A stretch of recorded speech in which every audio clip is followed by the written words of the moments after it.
Hello, Fermented Folks.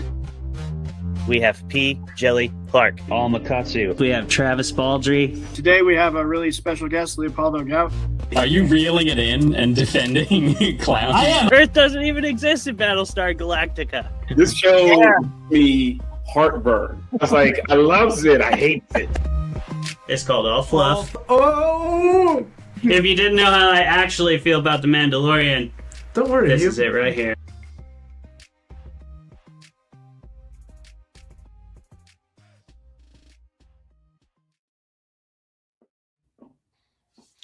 Hello, Fermented Folks, and welcome to another episode of Fermented Fiction, the show where we drink beer and argue with each other about the best movies, books, and shows in the genre fiction realm. Said movie, book, or show today is the film Minority Report from 2002, starring Tom Cruise of Scientology fame.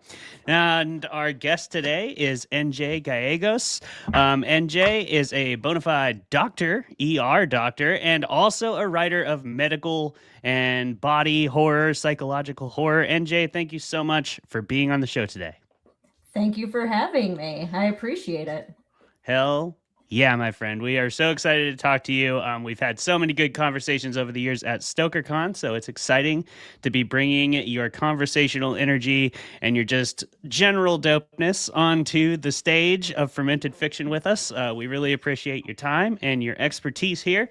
And we're going to be getting into the minds of some once and future crimes with Minority Report today. But before we do that, we'll ground ourselves in the present by doing a round of personal updates, won't we, friends? Because we do that every damn time.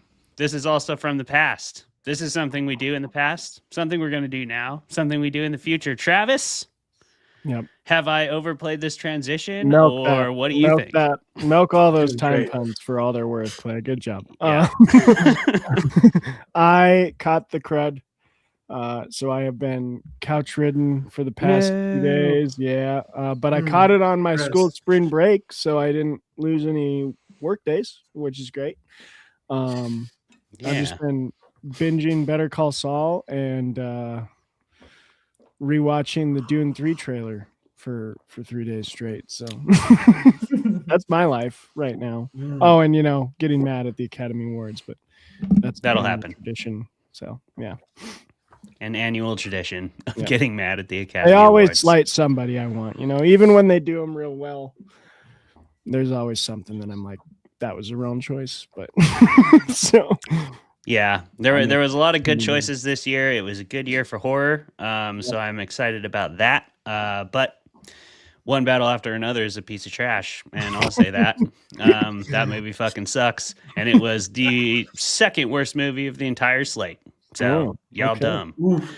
Jeremy, what do you think? What's going on with you, buddy?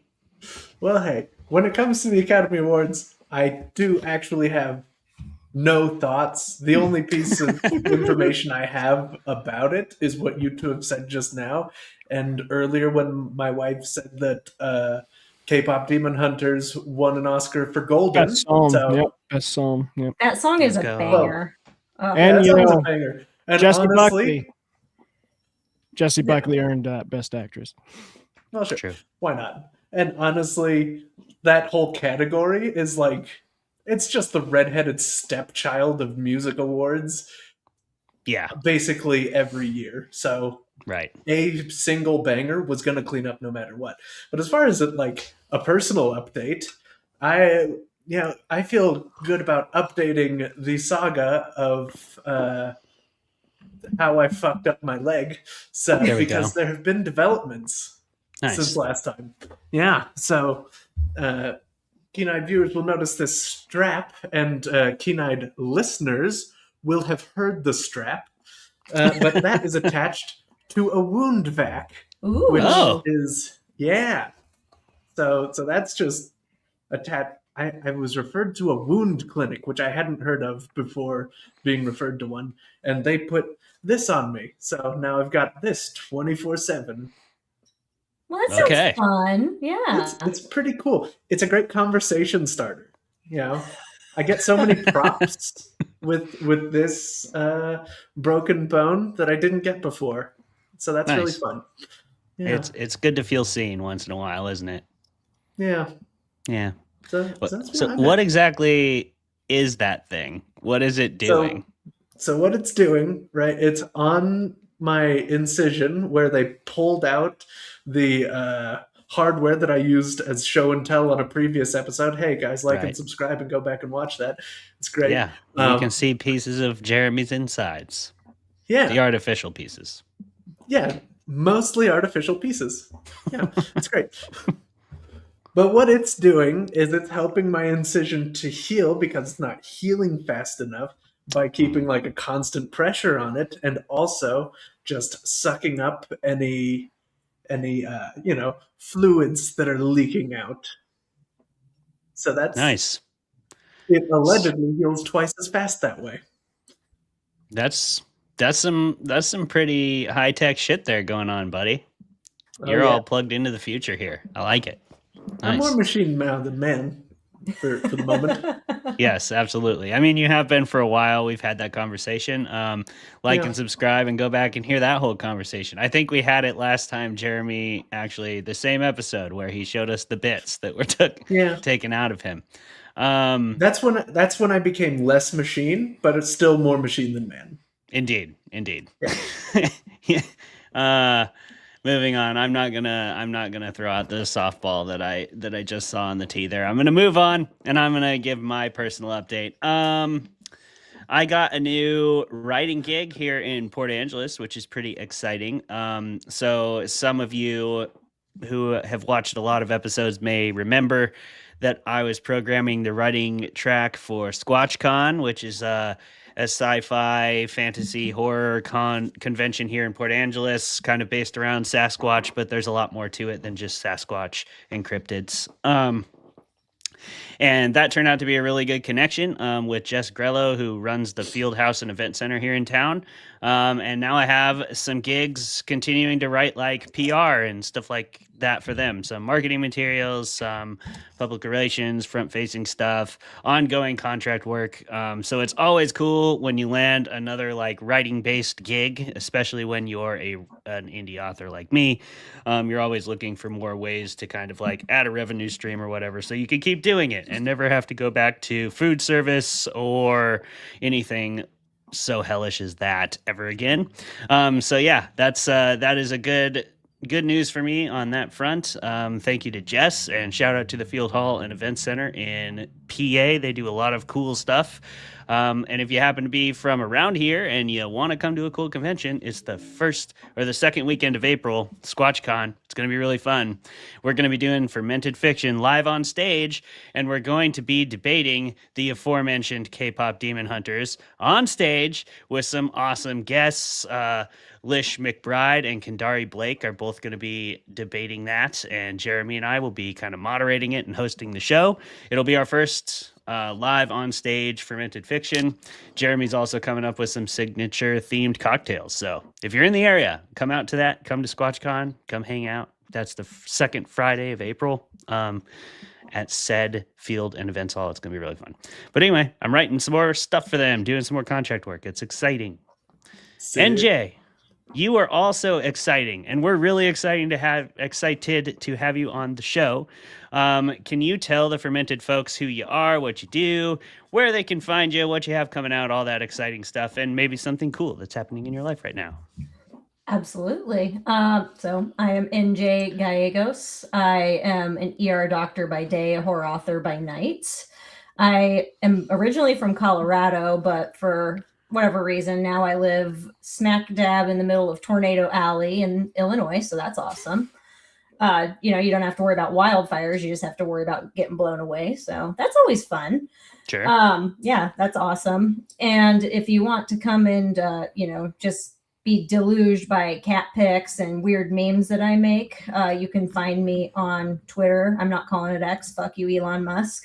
At Dr. Spooky _ER, and then Blue Sky, I'm Dr. Spooky. So find me there, please. I would like that. And I've had a rather exciting week myself. On the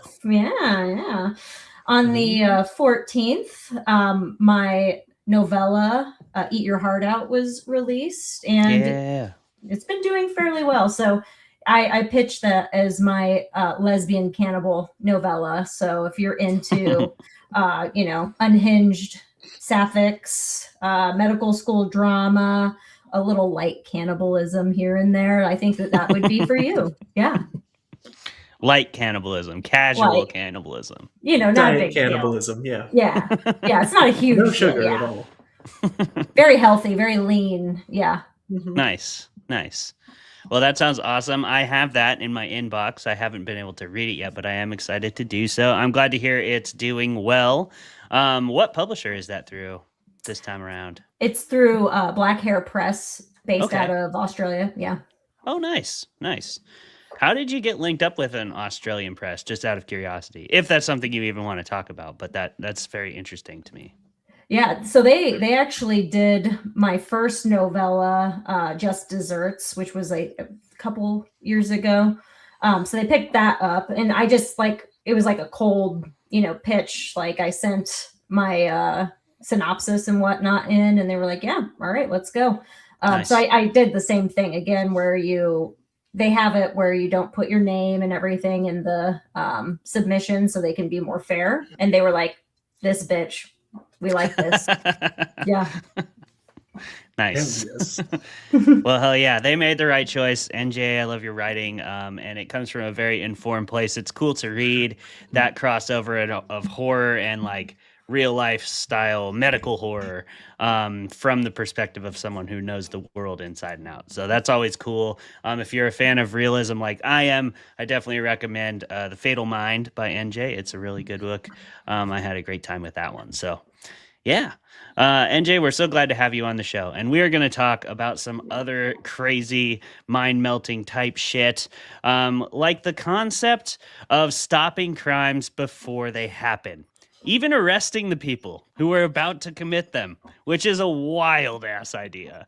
And that wild-ass idea is explored in some depth by Tom Cruise and Colin Farrell and a whole bunch of other awesome actors in The Minority Report back in 2002. Now, if you haven't seen this before and you just heard that synopsis and you're like, wow, that sounds like something I want to go watch without spoilers, you should leave and do that now, because we're going to spoil the shit out of it throughout the course of the rest of the show.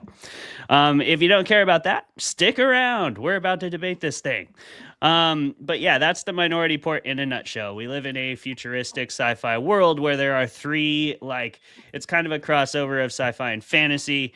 We live in a world where there are three oracles. They live in this sensory deprivation pool, and they can see the future, and they are tapped into by all these computers and cables, and they see murders before they happen. And then we have our crackpot team of future detectives who put together all the pieces of the vision to try to determine where the murder is going to happen, when it's going to happen, and stop it before it does, and arrest the perpetrators. And, this world, it's doing all right. There's a lot less murder, at least a lot less premeditated murder.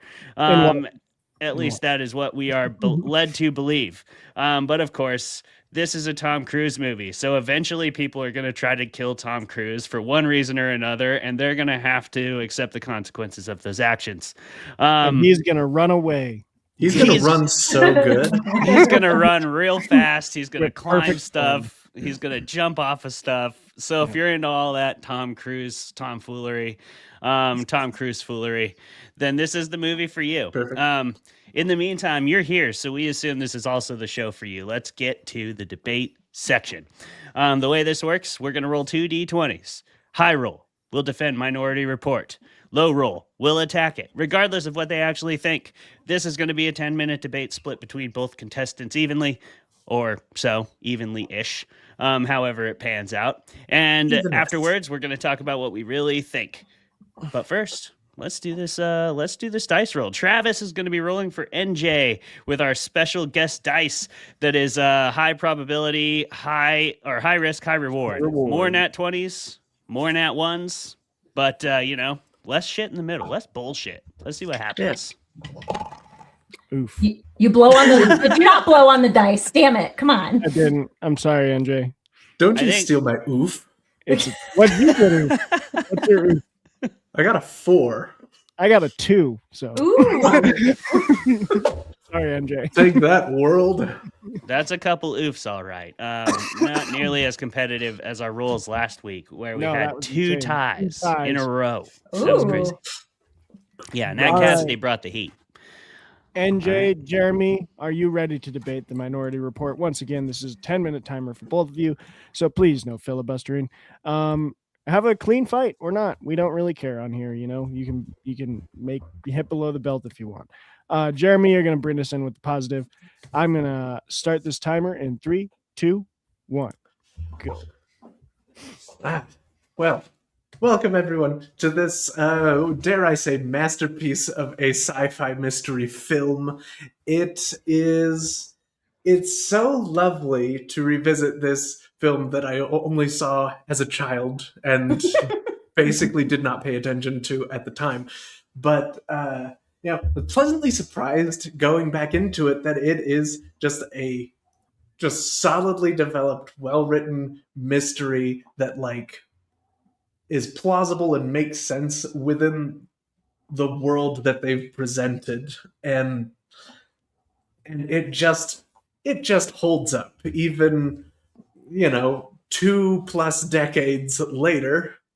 And not just the story. You have great characters, great character work on the part of Tom Cruise and Colin Farrell, and the rest of the cast, which is just kind of fantastic. And it all everything kind of works together in this sort of nearly noir thing that feels admittedly a bit weird coming out of DreamWorks, in hindsight. That feels weird, but other than that, solid movie. Definitely recommend. But what do you think? Oh, what do I think? Well, What indeed? this movie is a frightening dystopian nightmare. The world is terrifying and horrible. They're mining your data constantly. Anytime you walk by something, they're beaming into your retinas and selling you stuff, which is even worse than what Facebook's doing when you think about something now. And supposedly they even know what you're going to do before you even do it with murder. I don't know. Talk about Big Brother, but to the max. And let's talk about the precogs. That is very unethical to use these people, because first off, they're taking from their families. And sure, their families might be heroin addicts, which I assume is like future heroin, but still, come on. They're experimented on, and if they survive to fruition, then they're just plopped in this, milky soup where they just are peeing in the pool constantly. Ugh, having some guy brush your teeth, gross. And they are just constantly reliving these gruesome murders and being forced to produce information regarding all these crimes. Did they consent? I highly doubt that. And then, you have to add in that the whole system is predicated and founded on a murder. So, the Lamar, which I found was a very weird name for a British kind of guy, Lamar. I don't know. Felt weird. He carried it off, I think. Yeah. I don't know. I don't know. Yeah, sure. It was weird to me, and it was just a douche move. And then I have a few other gripes. Why do we have to have a 2-hour and 25-minute movie? What happened to the time when movies were an hour and a half? It was just boom, simple, we're done, boom. I find it exhausting. And the other biggest complaint I have about this movie is, why isn't future glass more durable? They're breaking glass constantly. Really? You haven't made better glass? Come on. Well, look, and yeah, we can dance around the issue all day. I think, fair trade-off. Abuse 3 orphans for a murder rate of 0%. Yeah, okay. 0 murders in the entire time. Yeah, sure. Some of those people are innocent. We're already doing that to people today, and no one can see the future here. So, easy trade-off, in my opinion. And also, without all those murders, you don't need such durable glass because people aren't getting thrown through it quite so often in cinematic fashion. Yeah, I mean, Yeah, you make a good point, but like, can't they just give the orphans some stock options or something? Like anything, give them something. I don't know. I mean, look, you know, it's already kind of slavery, and I'm going to give everybody that point. I'm going to give the movie that point because the position of the movie is, hey, that is not okay. Eventually, the movie gets there. Eventually, Tom Cruise gets there, even, and that's something, you know. But you know, they end up going off and living their own lives, which is probably good, you know. Turns out they can see more future than just grisly murders. How come they weren't helping with other crimes? You know, like why just murder? Why can't you just, you know, stop the purse snatchers and stuff? I mean, like, come on. The dogs. You'd have to get them out of the pool. You would have to get them out of the pool, and if they're out of the pool, think of all the murders that could be done. You know. I also just don't know how they're maintaining their muscle mass in the pool because, like, they looked, you know, the twins looked, I mean, jacked enough. I mean, you would just get so much atrophy. Are they doing physical therapy in that pool? Like, what are they doing? I want to know. I suppose the twins at least must be. It didn't look like Agnes was at all because when she gets out of there, she can barely even walk. And Tom Cruise is just kind of hefting her around like a talking hefty bag that knows the future. You know, I could use one of those. Yeah. Yeah, I wouldn't mind. I also wouldn't mind like the future cars and the crazy infrastructure where you can just kind of platform your way into somebody else's apartment by jumping from car to car. Pretty good stuff. I always love it when future cars look sick, and it's just an overall really well-designed world. Yeah. How about how they're still in this, you know, sci-fi movie? They're still hitting us with all this brand name shit. They're like, look at this Lexus car. Isn't this nice? Don't you want to buy a Lexus? Like, come on. Just let me think. Let me pick whatever car I want. I don't want a Lexus. I ain't that fancy. Look, if you think that the future is going to have less ads, then you are absolutely kidding yourself. Have fun living in that dream world. It sounds delightful.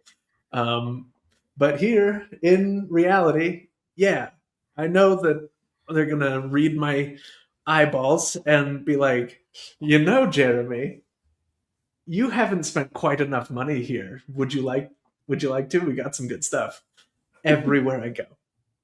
It sounds terrible, but it also sounds true. You know, I don't need to be reminded every time I go to the grocery store that, like, oh, hey, NJ, thanks for coming back. You bought those, you know, extra plus tampons. How are those working for you? Like, you don't need to call me out. We don't need to talk about it. Yeah, a little much for sure. But I mean, yeah, I just think I knew the tampons would get you. I knew it. Would they? No. I mean, what if you've run out? What if you got them because of an emergency and, you know, back for round 2 next month? They know. Come on, they know. Okay? If we're all being very honest with ourselves. They're suggesting it. Hey, look, you never know. But anyway, back to the movie part of the movie. I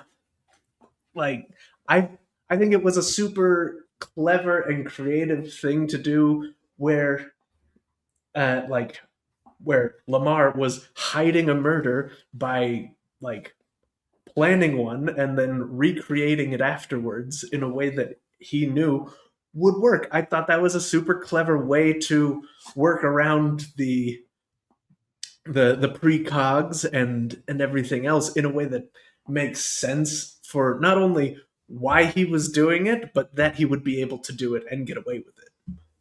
It's just very clever writing.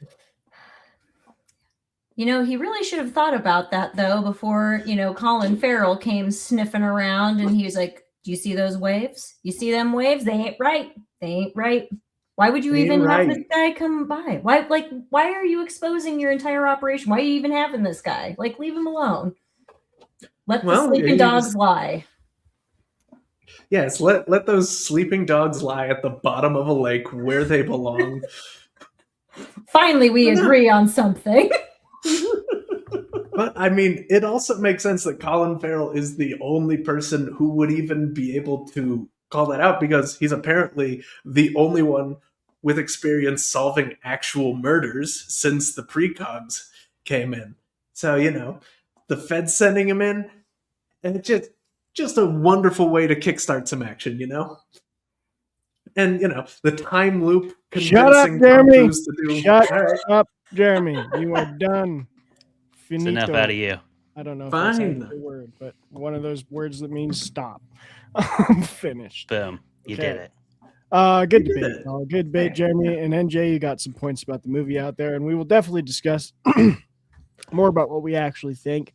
But first, we always like to talk about what we're drinking and the fun facts that we know. So, Yeah. how about we start with the drinks? Clay, I'm going to put you up in the corner there and have you start us off.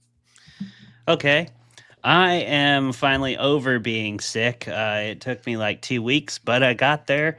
And so today I brought a Fort George City of Dreams because I thought that was fitting. Shout out to the precogs. I'm going to pour one out for you, homies, because your life seems like terrible. And I'm sorry that you have to live that way just for the sake of the government, state, and law enforcement. But yeah, I mean... Here's to you, precogs. For the precogs. You're doing it for all of us. For the precogs. We appreciate the hell out of you. Especially Agatha. And yeah, Agatha, I'm sorry that you're not allowed to enjoy the good visions you have as well. Yeah. I hope you get to do that now that you're out the tank. Yeah, that's what I say. Boom. Jeremy, what are you drinking? Well, hey, I thought, what could be more fitting for a movie starring Tom Cruise and Colin Farrell than this Tom Collins? Right. There we go. That's a good Nice. mixture right there. Yeah. Yeah. So that's what we're doing. And of course, for the precogs, we got the eye. Ooh. Look at that thing. Look at that. They Nice, see. Jeremy. I Very see. on theme. I I guess I forgot to say too, this is a hazy pale ale. I've brought it before, so that's why I forgot to say that. But it's a really good hazy pale ale, and I highly recommend it. Fort George is a good brewery. I've brought this one a few times because we've done a lot of movies and stuff that relate to dreams. But yeah, I had a hankering for it. I wanted a tried and true beer today because I haven't drank beer for like 2 weeks, and I wanted one I knew I liked. So Nice. shout out to Fort George as well. Oh, yeah. I have water in my favorite 16-ounce size Melbourne. I love these things. So good. They're so small, and they fit. Because I am both sick and it is still Lent. So that's me. NJ, what are you Go, drinking? bud. I am drinking an orange creamsicle. Nice. Yeah, beer because I'm basic that way. I like tasty things. Actually got this from 𝘛𝘩𝘍, Wisconsin, where my in-laws live, and this brewery was it was money. Stubborn Brother Brewery. Nice. Love it. Yeah. I do love me an orange creamsicle flavored anything. Same. Orange creamsicle is a great combo. One of my favorite, not even one of my favorite working lyricist in music wrote a song called Orange Dreamsicle. And every time I see that, I just can't. Now I have Jason Isbell stuck in my head. It's a really depressing song too. So it's great. Awesome. But that's pretty much all he writes, which says something about me. You know what else we should say something about is the Minority Report and all the fun facty facts. I have 10. There's a lot more than 10, but I want to keep it, short and sweet. So if you have more than I missed, please feel free to fill in the gaps. I just picked my favorites. Around an hour and 2 minutes, the scene where Lewis Smith, Dr. Iris Heineman, kisses Tom Cruise. That was not scripted, and his reaction is entirely genuine. He did not expect to be kissed right on the mouth. Yeah. So she just went for it. She was like, He just "Fuck it." went for it, and Spielberg was like, "Keep it." Yep. For You the gotta shoot scene your where shot, you know? this Yeah. one is the most Tom Cruise fact you can get. The scene where Anderton holds his breath in the bathtub. Spielberg was going to create the air bubble rising with CGI, but Tom Cruise said, "Hell no, I can do that." How to hold his breath perfectly for that amount of time single and release like bubble. 2 little air bubbles at the time that he was supposed to, because Tom Cruise, though he is probably doesn't believe in many things I do, the man takes his job very seriously. We can say that for him. He does. Little side note on this fact: there's an interview where he's with Graham Norton's show. He's sitting on the couch with, it's him and I don't remember who the actress is. I want to say it's not Nicole Kidman. Someone broke his breath holding record that he set during one of the Mission Impossibles. It was an actress broke the record. I feel so bad I forgot the name, but she like says it on Graham Norton's show, like, "Yeah, I was gunning for your record, Tom, and I beat it." And you see him like laugh, but you can see in his eyes, he's like, He's like, "You fucking." He's like, "But can you do one singular bubble?" Yeah. release one bubble. Yeah, so he did that for real because he's Tom Cruise. Steven Spielberg, from the very beginning, wanted Greta, Dr. Eddie's assistant, to be singing something by ABBA. But Peter Stormare, the actor that plays Dr. Eddie, suggested that she should sing something else even more absurd. So the both actors who were actually Swedish chose the children's psalm Små Grodnorna or Grodorna, the Small Frogs, which is a song that's sung on Midsummer Eve parties in Sweden. So they chose like the most bonkers Swedish song they could. Janusz Kaminski is the regular cinematographer on Steven Spielberg's films. When he approached him for this film, he said he wanted to create the ugliest, dirtiest movie either of them had ever made. I think they might have succeeded. I love the like nasty aesthetic of this film. I will talk about that in my true opinion. Philip K. Dick's original short story, John Anderton is a very fat, balding man. So not Tom Cruise. Kind of went the other way on that one. Yep, they went the other way on that one. Little side note, extra fact of this is Philip K. Dick is the author behind some of the greatest science fiction stories turned into films ever. You have The Minority Report. You have the TV series that was highly acclaimed, The Man in the High Castle. You have Total Recall, both the original and the not as good remake.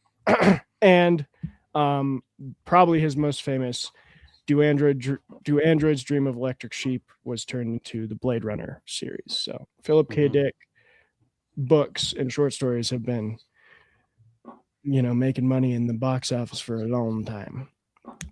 The film shows technology that's not widely available at the time it came out in 2002, but now we have gesture control and eye fingerprint recognition. I'm pretty sure there is a country that made something akin to the Six Stick. They've made jetpacks. They're not super usable, but they've made them. Like a lot of the things that this movie predicted to be in 2054 actually exist now. Some of that being very terrifying, like the eye stuff.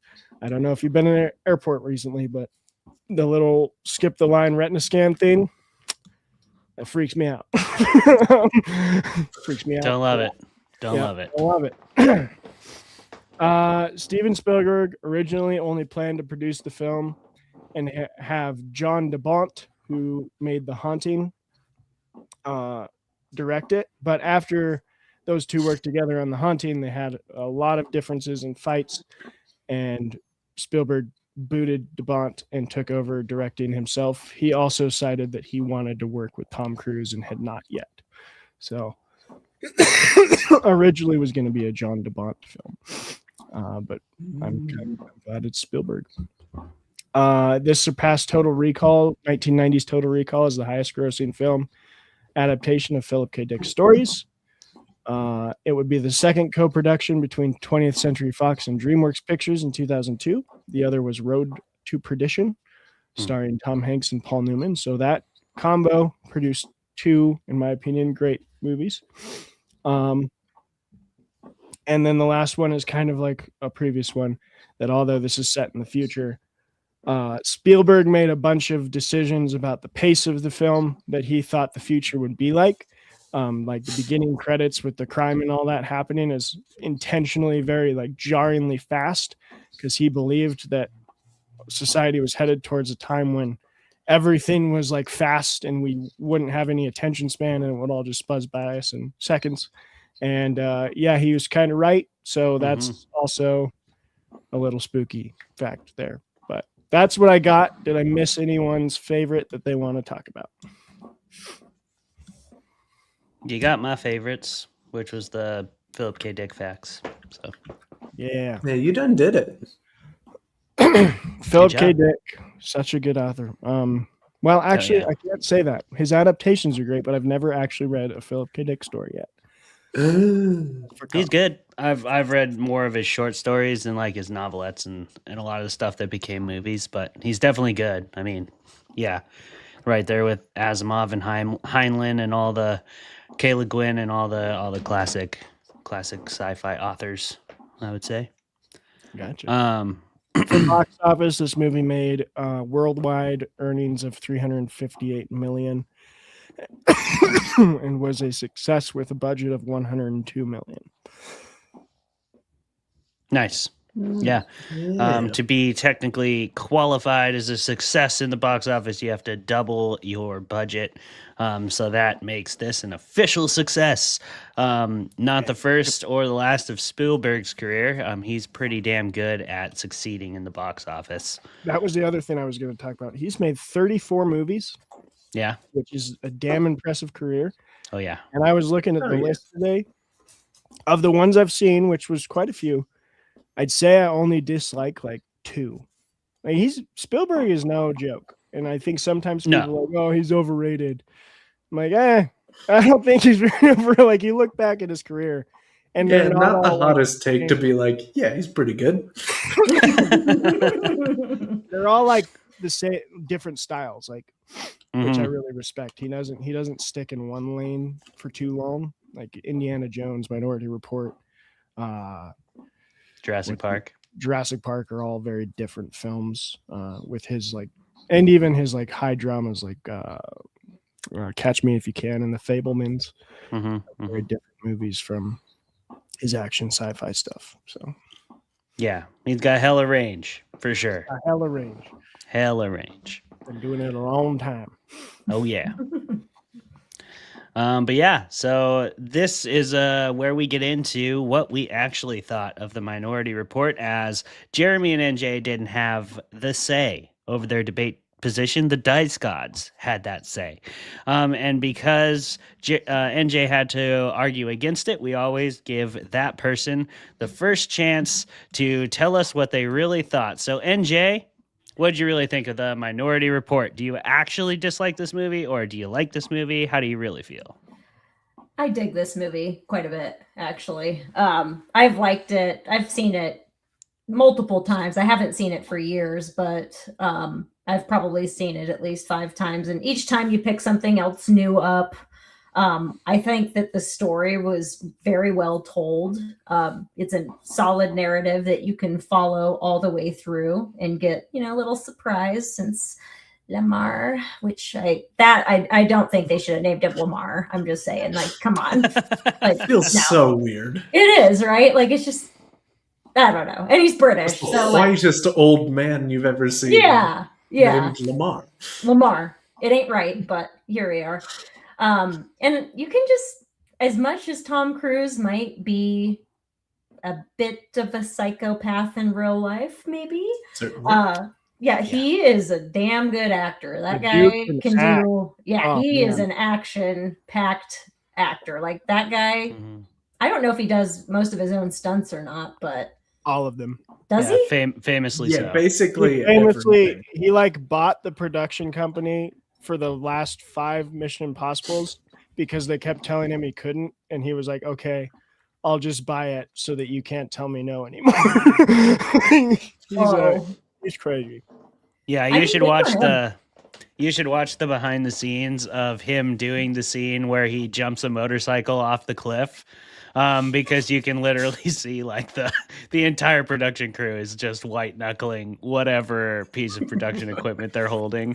They're just all absolutely terrified because he's literally doing all of that stuff. It's crazy. Wonder like because does he have like disability insurance or something? Because like, I have disability insurance if, like my hand got crushed or something and I can't do my job. But like this guy's jumping off cliffs and stuff. Like how expensive is that? Yeah, I don't know. It's insane. I'm sure he can afford any insurance on the planet. But Travis has a fun theory about that Tom Cruise's real goal is to die on film. And that he's just going to continue doing his own stunts until that happens. We can do the fermented fiction conspiracy theories here. I believe that he can't get out of Scientology. And so he's just trying to commit suicide by movie. That's my theory. I mean, there's worse ways. There's worse ways to go.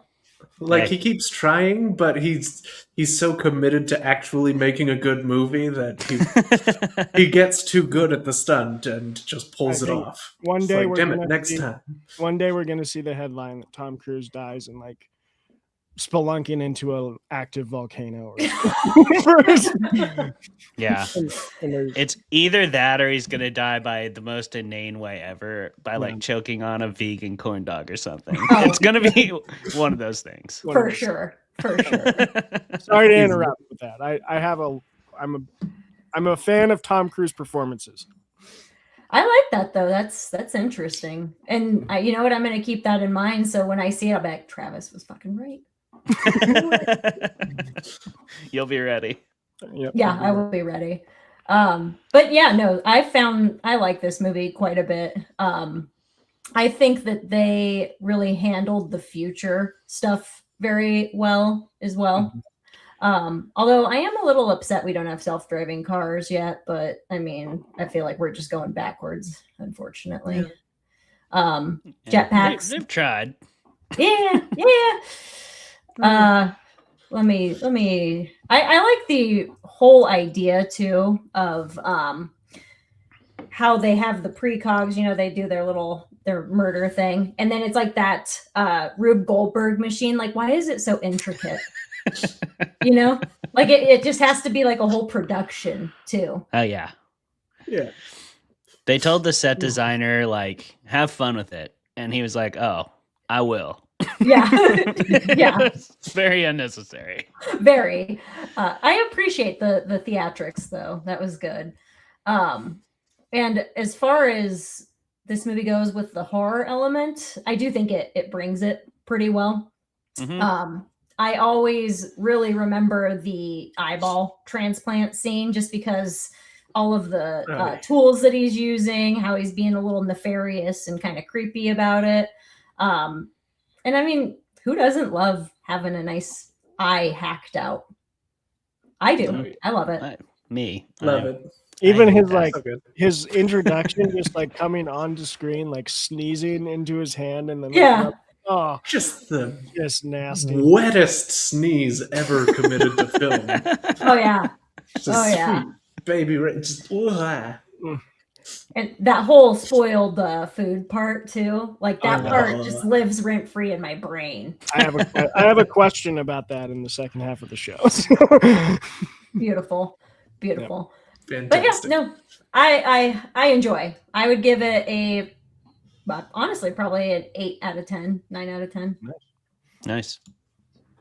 Jeremy, do you actually like this movie, or where are you at? Report?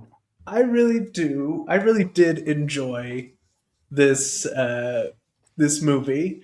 A lot of the time when you do kind of a sci-fi or really any type of murder mystery, a lot of them tend to fall flat if they don't clearly give you a believable motive, means, opportunity thing. And this movie had all three, which is great. Love that.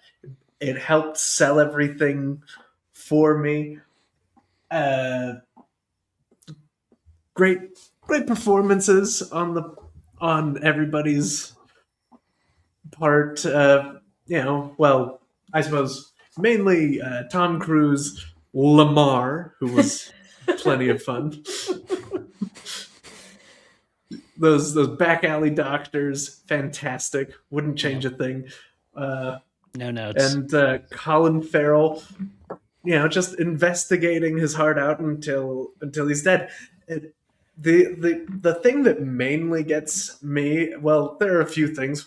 For one thing, they have such an elaborate system of they see the future crimes, they record them, they carve blocks of wood into balls, and then laser the names of people involved into the balls instead of just printing them on paper. You can assign them a serial number. They say it's because it's a wood grain thing, so you can't fake it. How would you fake the visions though? That would be crazy. You don't have to laser blocks into balls. Even if you do need the wood grain thing, just use the block. But just use the Jeremy, block. it looks really cool. It does look really cool. Yeah, and we all know that. It also helped inspire the South Park's spoof trilogy of Family Guy with the manatees. Yeah. So yes, we owe it that. That's pretty good. The world is arguably a better place for it. And you wouldn't get the whole Tom Cruise explaining precognition to Colin Farrell by rolling a ball and having him catch it, because where's he going to get the ball? Can't do that with a sheet of paper. That was a pretty good display. It was a pretty good display. Good. It's a good thing they had the balls and the curved display and the little twisty tubes the balls come out of. Whatever. Yeah. That's not even my main thing here. But okay. So Tom Cruise, he sees the vision of himself murdering somebody he's never seen or heard of. And that leads him on a thing. So he's just caught in a time loop where that's always going to happen. Mm-hmm. Then we have Lamar. Listen, the whitest Lamar you've ever seen. Max von Sydow. Okay, that man is no shade on him. Plenty of shade on Lamar. But anyway, so then you get the sense from Tom Cruise's whole deal that they see the future. It's basically inevitable. That's going to happen, right? Then they see Lamar's future where he kills Tom Cruise and everybody's coming in, and then his doesn't happen for essentially no reason. Really should have shot Tom Cruise is all I'm saying. Well, I think it doesn't happen because Tom Cruise sort of derails it, Well, he says, hey, man, you know the future, which means you have a choice. But Tom Cruise knew the future. He didn't have a choice. I also think they tried to choose. I think he tried. They established pretty well in the rules of the film that the precogs can disagree. And so I think it's very possible that two of them saw Tom Cruise getting shot and one of them saw Lamar shooting himself, and then it's the ones that actually happen, like Agatha's vision, the minority. And hey, that's another thing. You have three, right? And one of them is known quantifiably to be better at seeing the future than the other two. Yeah. Why do you even need the other two? Just because triplet. Just because one's better sometimes doesn't mean that one is the only one that's ever right. Well, right. The only one that can do the job. One is right 100% of the time, and then two are right 90% of the time. Just keep the one that's right 100% of the time, and let those two losers go read books in the woods or whatever. That's not what it says, though. It says that their visions combine only perfectly when all three are present, but they need her most because she's like the guide. The movie answers these questions, Jim. Do they? Yes. Do they really? Because she seems to see murders just fine when she's plugged into that back alley, whatever experience, whatever you feel like simulation place where they got all their equipment. That was a memory that they pulled from her past that she'd already had. Aren't all of their visions memories after they happen? No, they're visions. Is time truly linear? Probably fucking not, bruh. Is time an illusion? I would say so. Almost certainly. I believe Philip K. Dick would say so, judging by all the writing he did on time. Yeah. Anyway, the main point, movie's great, go watch it. Boom! There we go. The Dice Gods favored Jeremy today. Yes, they did. Barely. I did roll a 4. They didn't try to, but they did. Much like Tom Cruise murdering that dude. Like it was going to happen no matter what. Because NJ came in here ready to roll that high probability dice. And boy, did she ever hit that low reward situation. For me, I like this movie fine. It was pretty good. It doesn't blow my mind or anything, but it definitely was a perfectly good movie. I enjoyed it. It's better than lots of other Tom Cruise movies. It's I think Steven Spielberg does a good job. You guys have made all the points. The things I enjoyed about it are there. The theory is intriguing and fun. I agree with you, NJ. I think it's got a lot of effective societal horror elements, especially rewatching it today is always weird, as is reading any of the sci-fi from the 50s through the 70s. It's weird how on point they were. I don't know who they were interviewing to get their information and whatever, but they were definitely talking to people in the tech realm who were it's heading in this direction. And then they wrote stories about how bad that would be. And the tech dudes were we're going to still do it though. And now that the tech dudes are interviewing very publicly and very globally, and just Sam Altman saying we should be able to turn off your intelligence like it's water, here we go. Let's fucking ride. We live in a Philip K. Dick novel, and it's real now. So this movie's terrifying in that regard for sure. I'd be interested, Travis, like we did with iRobot, but I'm interested to know how NJ feels too about if it's harder to watch this kind of movie these days. For me, it kind of is, because it just doesn't feel as much fiction as it should. We're literally trying to create autonomous AI soldiers. That's actually happening. So who fucking knows? It might not be very long before we're getting arrested for future crimes. It frankly would not surprise me anymore. So that kind of stuff in this movie works really effectively. It's weird that Philip K. Dick was talking about it in the 50s, 1954, whenever this story was released. If I had to argue against this story, if I was going to beef with it, my beef would be in the character, the main character. I find it really hard to root for a guy and to root against a system when we did not see the flaws in this system from the point of view of our main character who we're supposed to root for until it involved his ass. He didn't give two shits about the precogs or the very prominent, negative, damaging, problematic implications of this entire law enforcement system until he's hold up.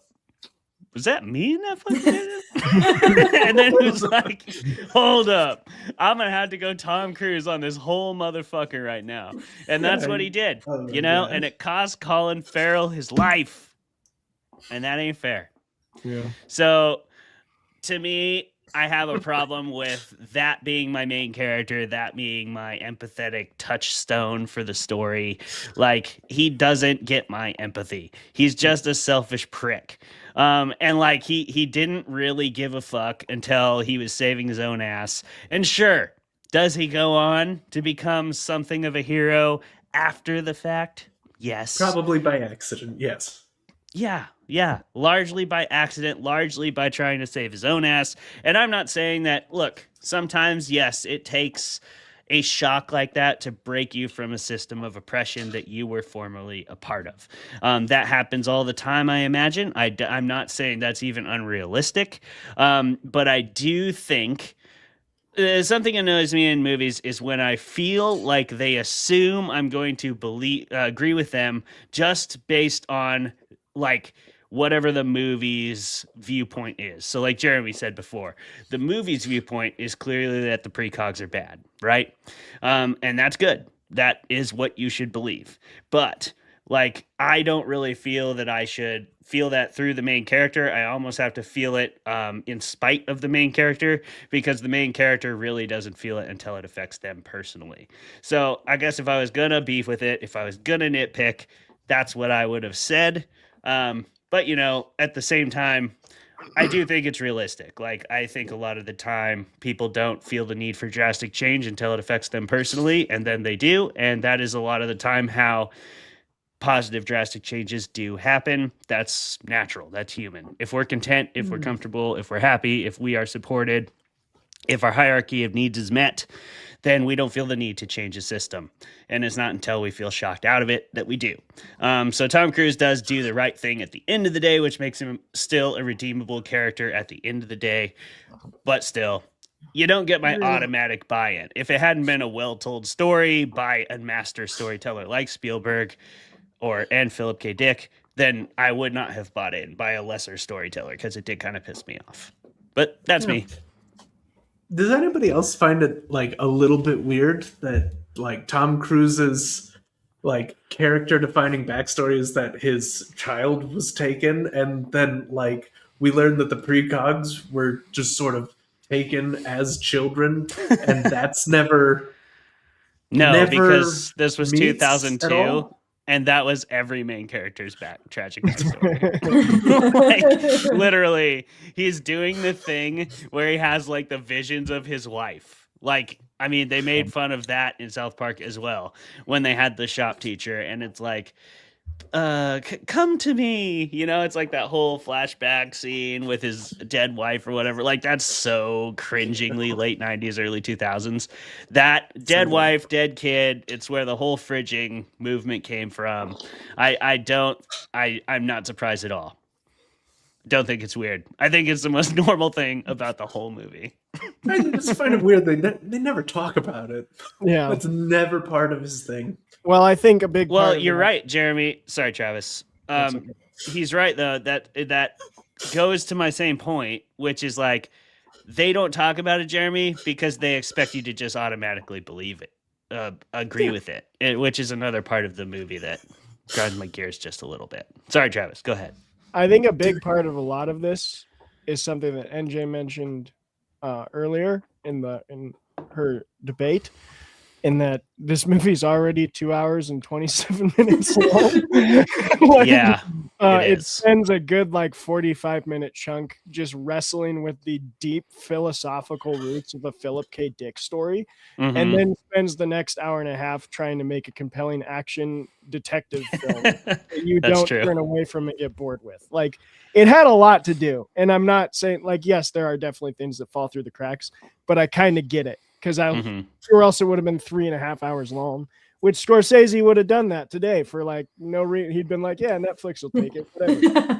Yeah, that wouldn't have even been the director's cut. Yeah, director's cut. Bergman would have made that shit 5 hours, bro. 5 hours long. So I do think that's part of it, is some of those things had to fall through the cracks and hit the cutting room floor, because Spielberg was trying to balance a really deeply philosophical science fiction story and also make it an action film that was going to be a summer blockbuster.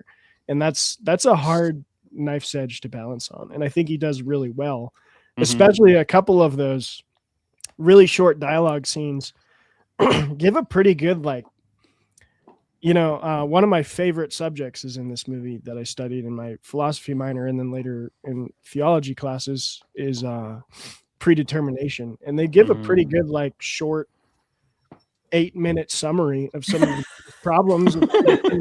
Like you can't do that that's a pretty smart script. When the ball example comes, I was like, yeah, that's one way to look at it. And there's a deeper conversation to be had there, but at least they got into like those small surface level details pretty well. Yeah, especially for, like you said, a blockbuster, like something that was, and in the early 2000s. Yeah, absolutely. Yeah. And I think a lot of the ethical implications of the precogs and like the fact that the movie clearly does want you to believe that they shouldn't be submitted to what they're submitted to, and that we do see the happy ending being that they're freed from this like use and slavery essentially. I think it has a lot of questions that you leave unanswered that you're supposed to wrestle with, and are the questions that I'm sure Philip K. Dick wanted you to wrestle with his short story. It does it in a much more surface level entertaining way than like Blade Runner. Like Blade Runner is a Philip K. Dick story even more to the core, because it's like a slow burn, hard to really enjoy if you're not a bit of a snob. And I'm a snob. I'm with all the people. Like I love Blade Runner, but it's definitely not like the people's kind of movie. Whereas I think Minority does the same stuff, but like on that more of a pop culture level of enjoyment. And I watched this also, as Jeremy said, when I was really young, and I don't remember loving it as much as I did today because I was a kid. So I was just like jetpacks and cool. I got taken out. Whoa. So all that like registered. And then today rewatching it, I got all of that plus actually understanding the dialogue. I was like, oh, this movie is a lot deeper than I remember.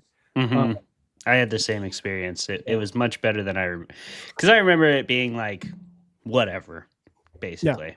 When I watched it, when I watched it younger, I was like, this is cool, but it's not as good as Indiana Jones or Jurassic Park. Like that's when I watched it. It was like, you know what's cooler than this? Archaeology and dinosaurs. What are we fucking doing, Spielberg? Let's get back to the good shit. But yeah, I did enjoy it substantially more as an adult. And I gotta say, we're doing The Matrix next week. So I'm going to withhold my opinion fully on The Matrix.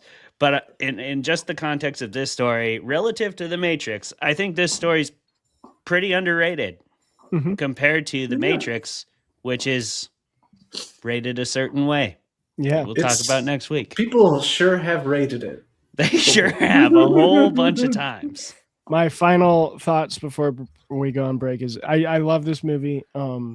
I think it's the cast it just blows my mind. It's stacked. Colin Farrell's amazing. Tom Cruise is, I think, underrated because everybody like Brad Pitt sees him as a pretty face action star, and he's been in a lot more than that, and he's not given credit for it. Max von Sydow, like everyone in here is freaking Neil McDonough. I love him. He did great in Band of Brothers. But excellent cast.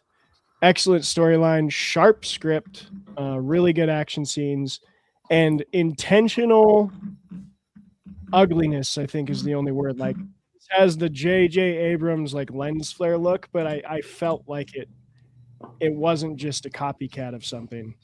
Like it actually lends to the story, the like blue color palette and the like high saturation. I thought it was a really deliberate choice that's sometimes jarring to look at, but I love when filmmakers try something like that and it works. Yeah, and Spielberg is such a pro that like he's not making any choices on accident at this point in his career even. So that's definitely a very intentional choice because the movie does look dirty and I think it works really well. Yeah, that's our quick and dirty summaries of what we all thought of the Minority Report for realsies. We are going to take our 5-minute break because everybody needs a break once in a while, including you, listeners. Thank you for being here. Thank you, NJ, for being on the show. We'll see you on the other side of this 5-minute break, and we will be doing our panel discussion. Travis is going to bring some questions, and we're all going to talk about some themes and concepts and storytelling devices and what have you involved with the Minority Report in much more depth. We'll see you on the other side in 5 minutes. NJ, go ahead and please turn off your camera, turn off your microphone. That will kick you off the screen so our cool little video can play. See you all in 5 minutes. Goodbye.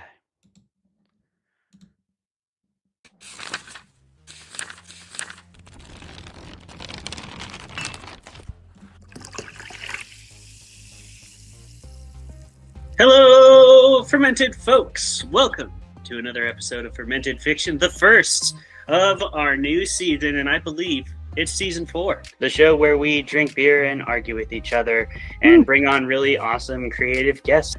If you'll permit me to go a little bit outside the box. Once upon a time, apparently, people used to sniff mummy remains, powdered mummy remains like cocaine.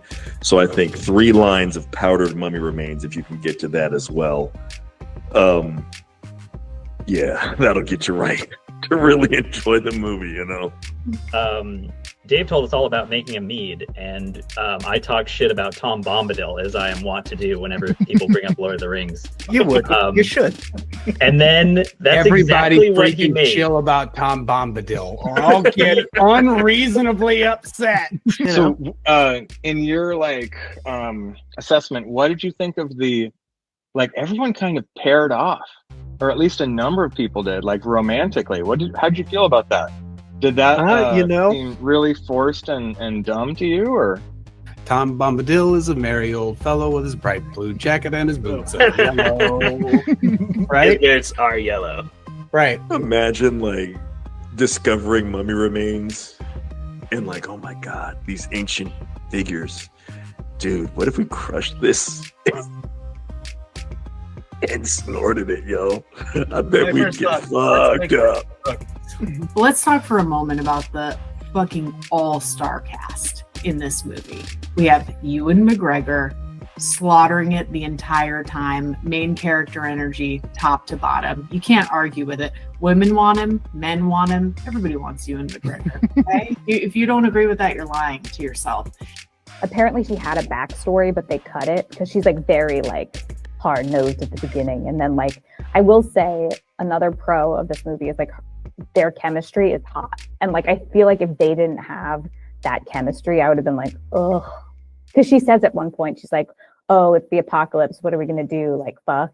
And he's and then later when they are kissing, if they didn't have chemistry and if it was 2 lesser actors, I think it would have been an eye roll, felt cheesy, but you feel their bond. The Langoliers themselves were originally going to be portrayed by puppets.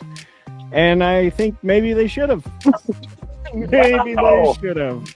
Dude, that's amazing. There's no maybe about that. And I wish that I could say that there was something greater happening here than the war diary of a broken man living as sort of this White Tower academic with all of his friends sitting inside the Eagle and Child drinking beer and pretending Magic Lion Jesus isn't really silly. Because, it is. If we can just all be very honest with each other. The Lord's work out there. Good job. I like to think that I am. Most people aren't big enough, but I am. I'm willing to step up. You know? Yeah. Dedicate that time. Yeah, you're willing to dedicate that time. The time, the money, all of it. That was so painful. It's one of those painful things. That was so life. good. That was so good. We've never been so savagely attacked by any author on their show. It's incredible.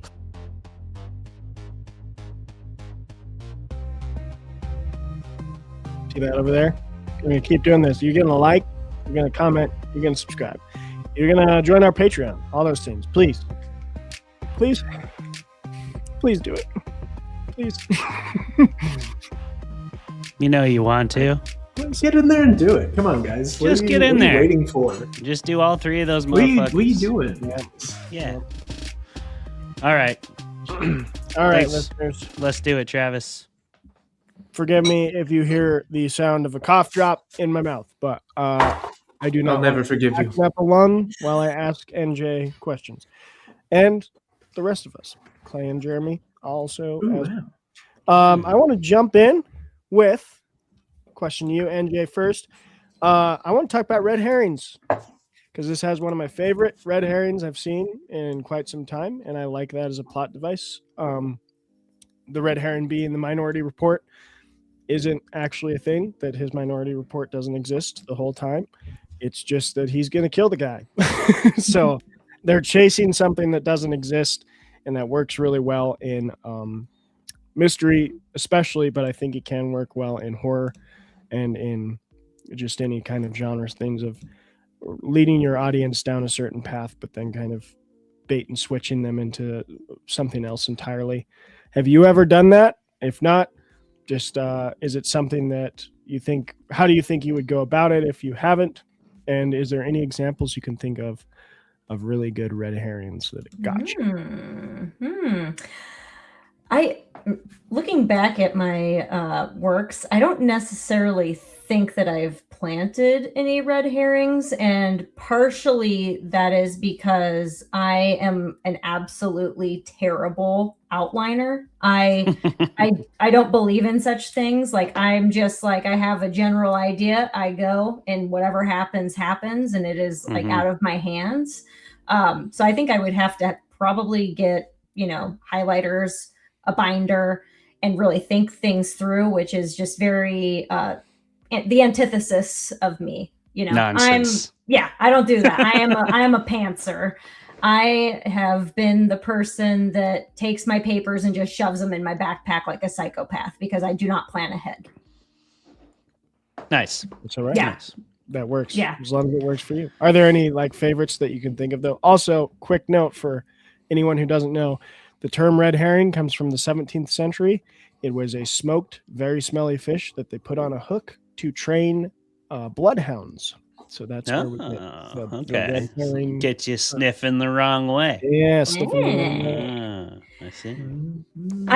I can't think of any specific ones, but I will say one author that is incredibly good at doing that, and I think she's almost like a modern day like Agatha Christie would be Frida McFadden, because I read her books and I think I have it nailed. I'm like, oh, she didn't trick me. I know who did this. And then I am always completely wrong, but it makes sense.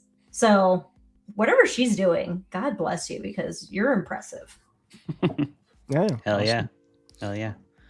Clay, what do you think of red herrings? I mean, when they work, they're great. I've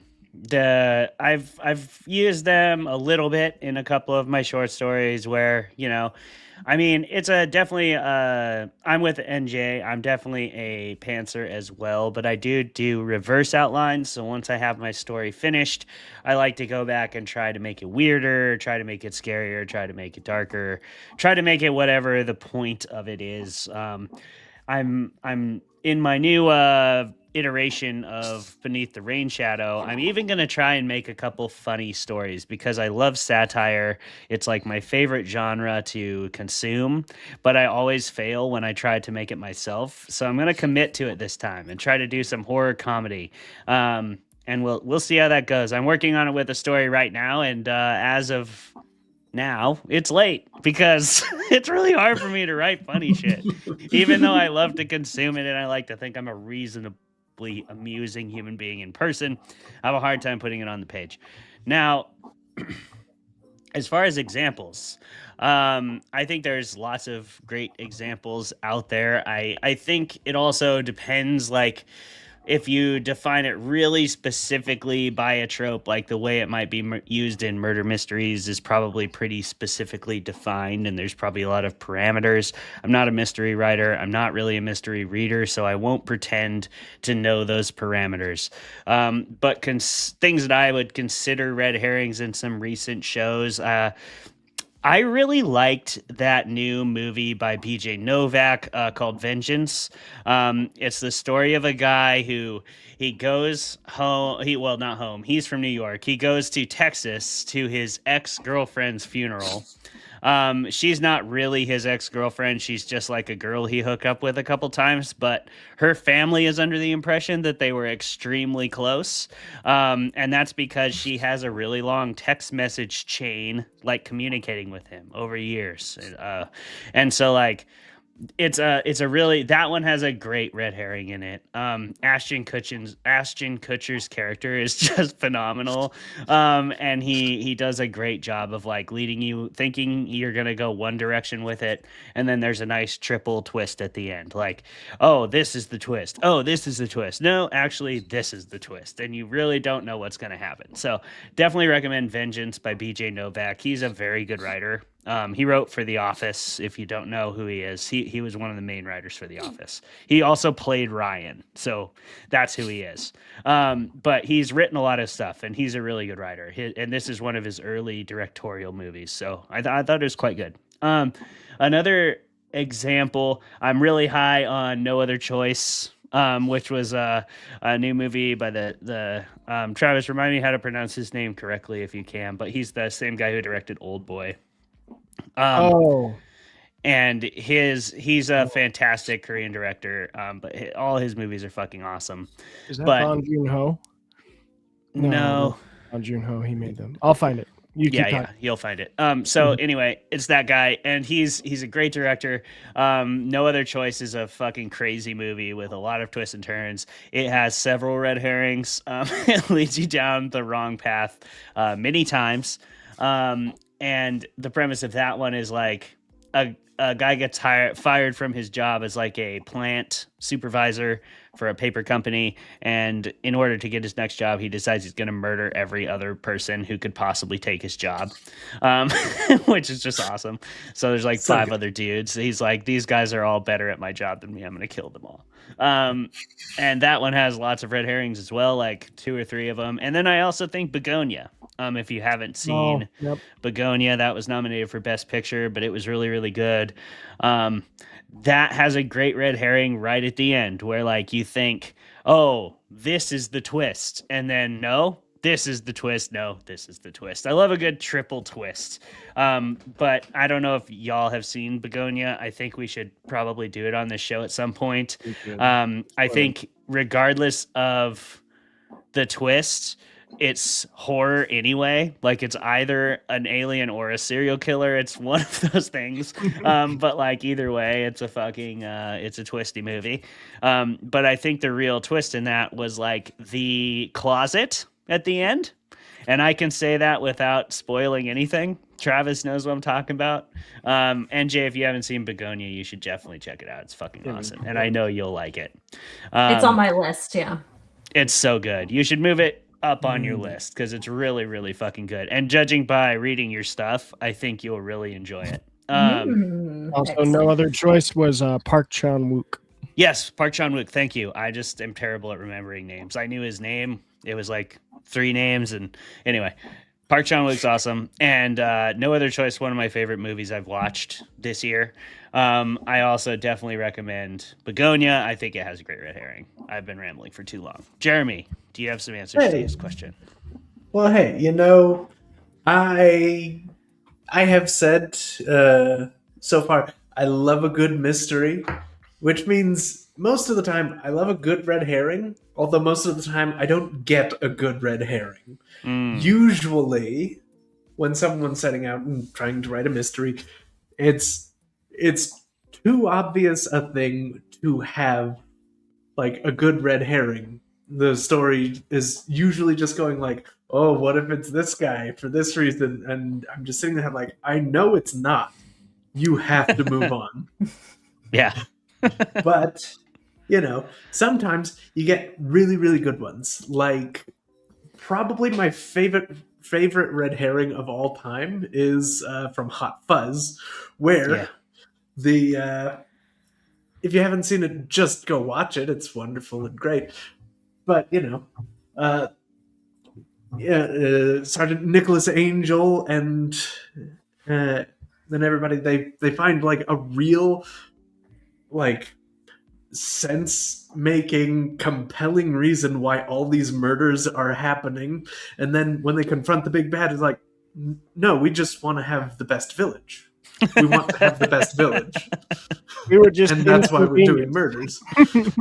Yeah, like, exactly. You killed these people for no reason. Like, no, it's a greater good. A greater good. And it's perfect. I love a red herring like that because it both makes sense and it also makes sense why you would believe it to be something else. And that's really great. My favorite of that one is when they he explains why they killed the actor. He's just like, no one should do that to Shakespeare. His whole reason for like, you murdered him for that? It's like, well, he murdered Bill Shakespeare. And he was like, what? Oh.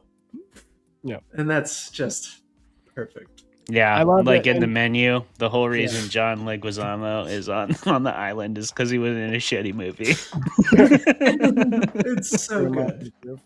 I love that NJ mentioned Agatha Christie, because one of the books that has stuck with me like my whole life is And Then There Were None, which has one of my favorite red herrings, and one that's been like done to death now. So everyone's like, "Oh, that's not a compelling twist." It's like she did that before most people did it, and it's kill a character early, and like they didn't actually die. They like took a potion that stopped their heart, kind of thing.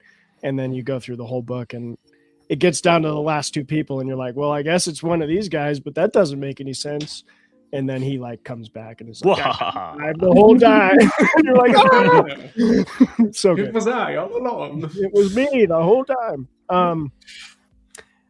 Next question I have for all y'all, starting with you, NJ, is, and you've already touched on this a little bit, I want to talk about, and I'm sure your threshold is a lot higher than mine because you work in the ER, but scenes you can't look at. And I have two things that I can't look at, that I have to like literally close my eyes. And I have a pretty high threshold for gore. I can watch like disemboweling, beheading, chopped off arms, whatever. But rotten food and small cuts. I don't know what it is about like cuts, but I like feel them when I see them, and I can't watch those. In this scene today, I was like I was hyping myself up for it. I rewatched the movie. I was like, I'm not going to close my eyes. But as soon as I saw that rotten sandwich, I was like, nope. Can't do it. Not happening. So I closed my eyes until he was done eating the rotten sandwich and drinking the rotten milk. But I don't know if there's anything like that for you, and maybe talk to us about that disgusting scene in the Minority Report. Oof. Yeah, the rotten food part is just, well, first off, why are we just leaving rotten food in there and then just putting like the good sandwich and the good milk in there? Goddamn. Yeah. Like, we're not animals. My God. It's the future. Yeah.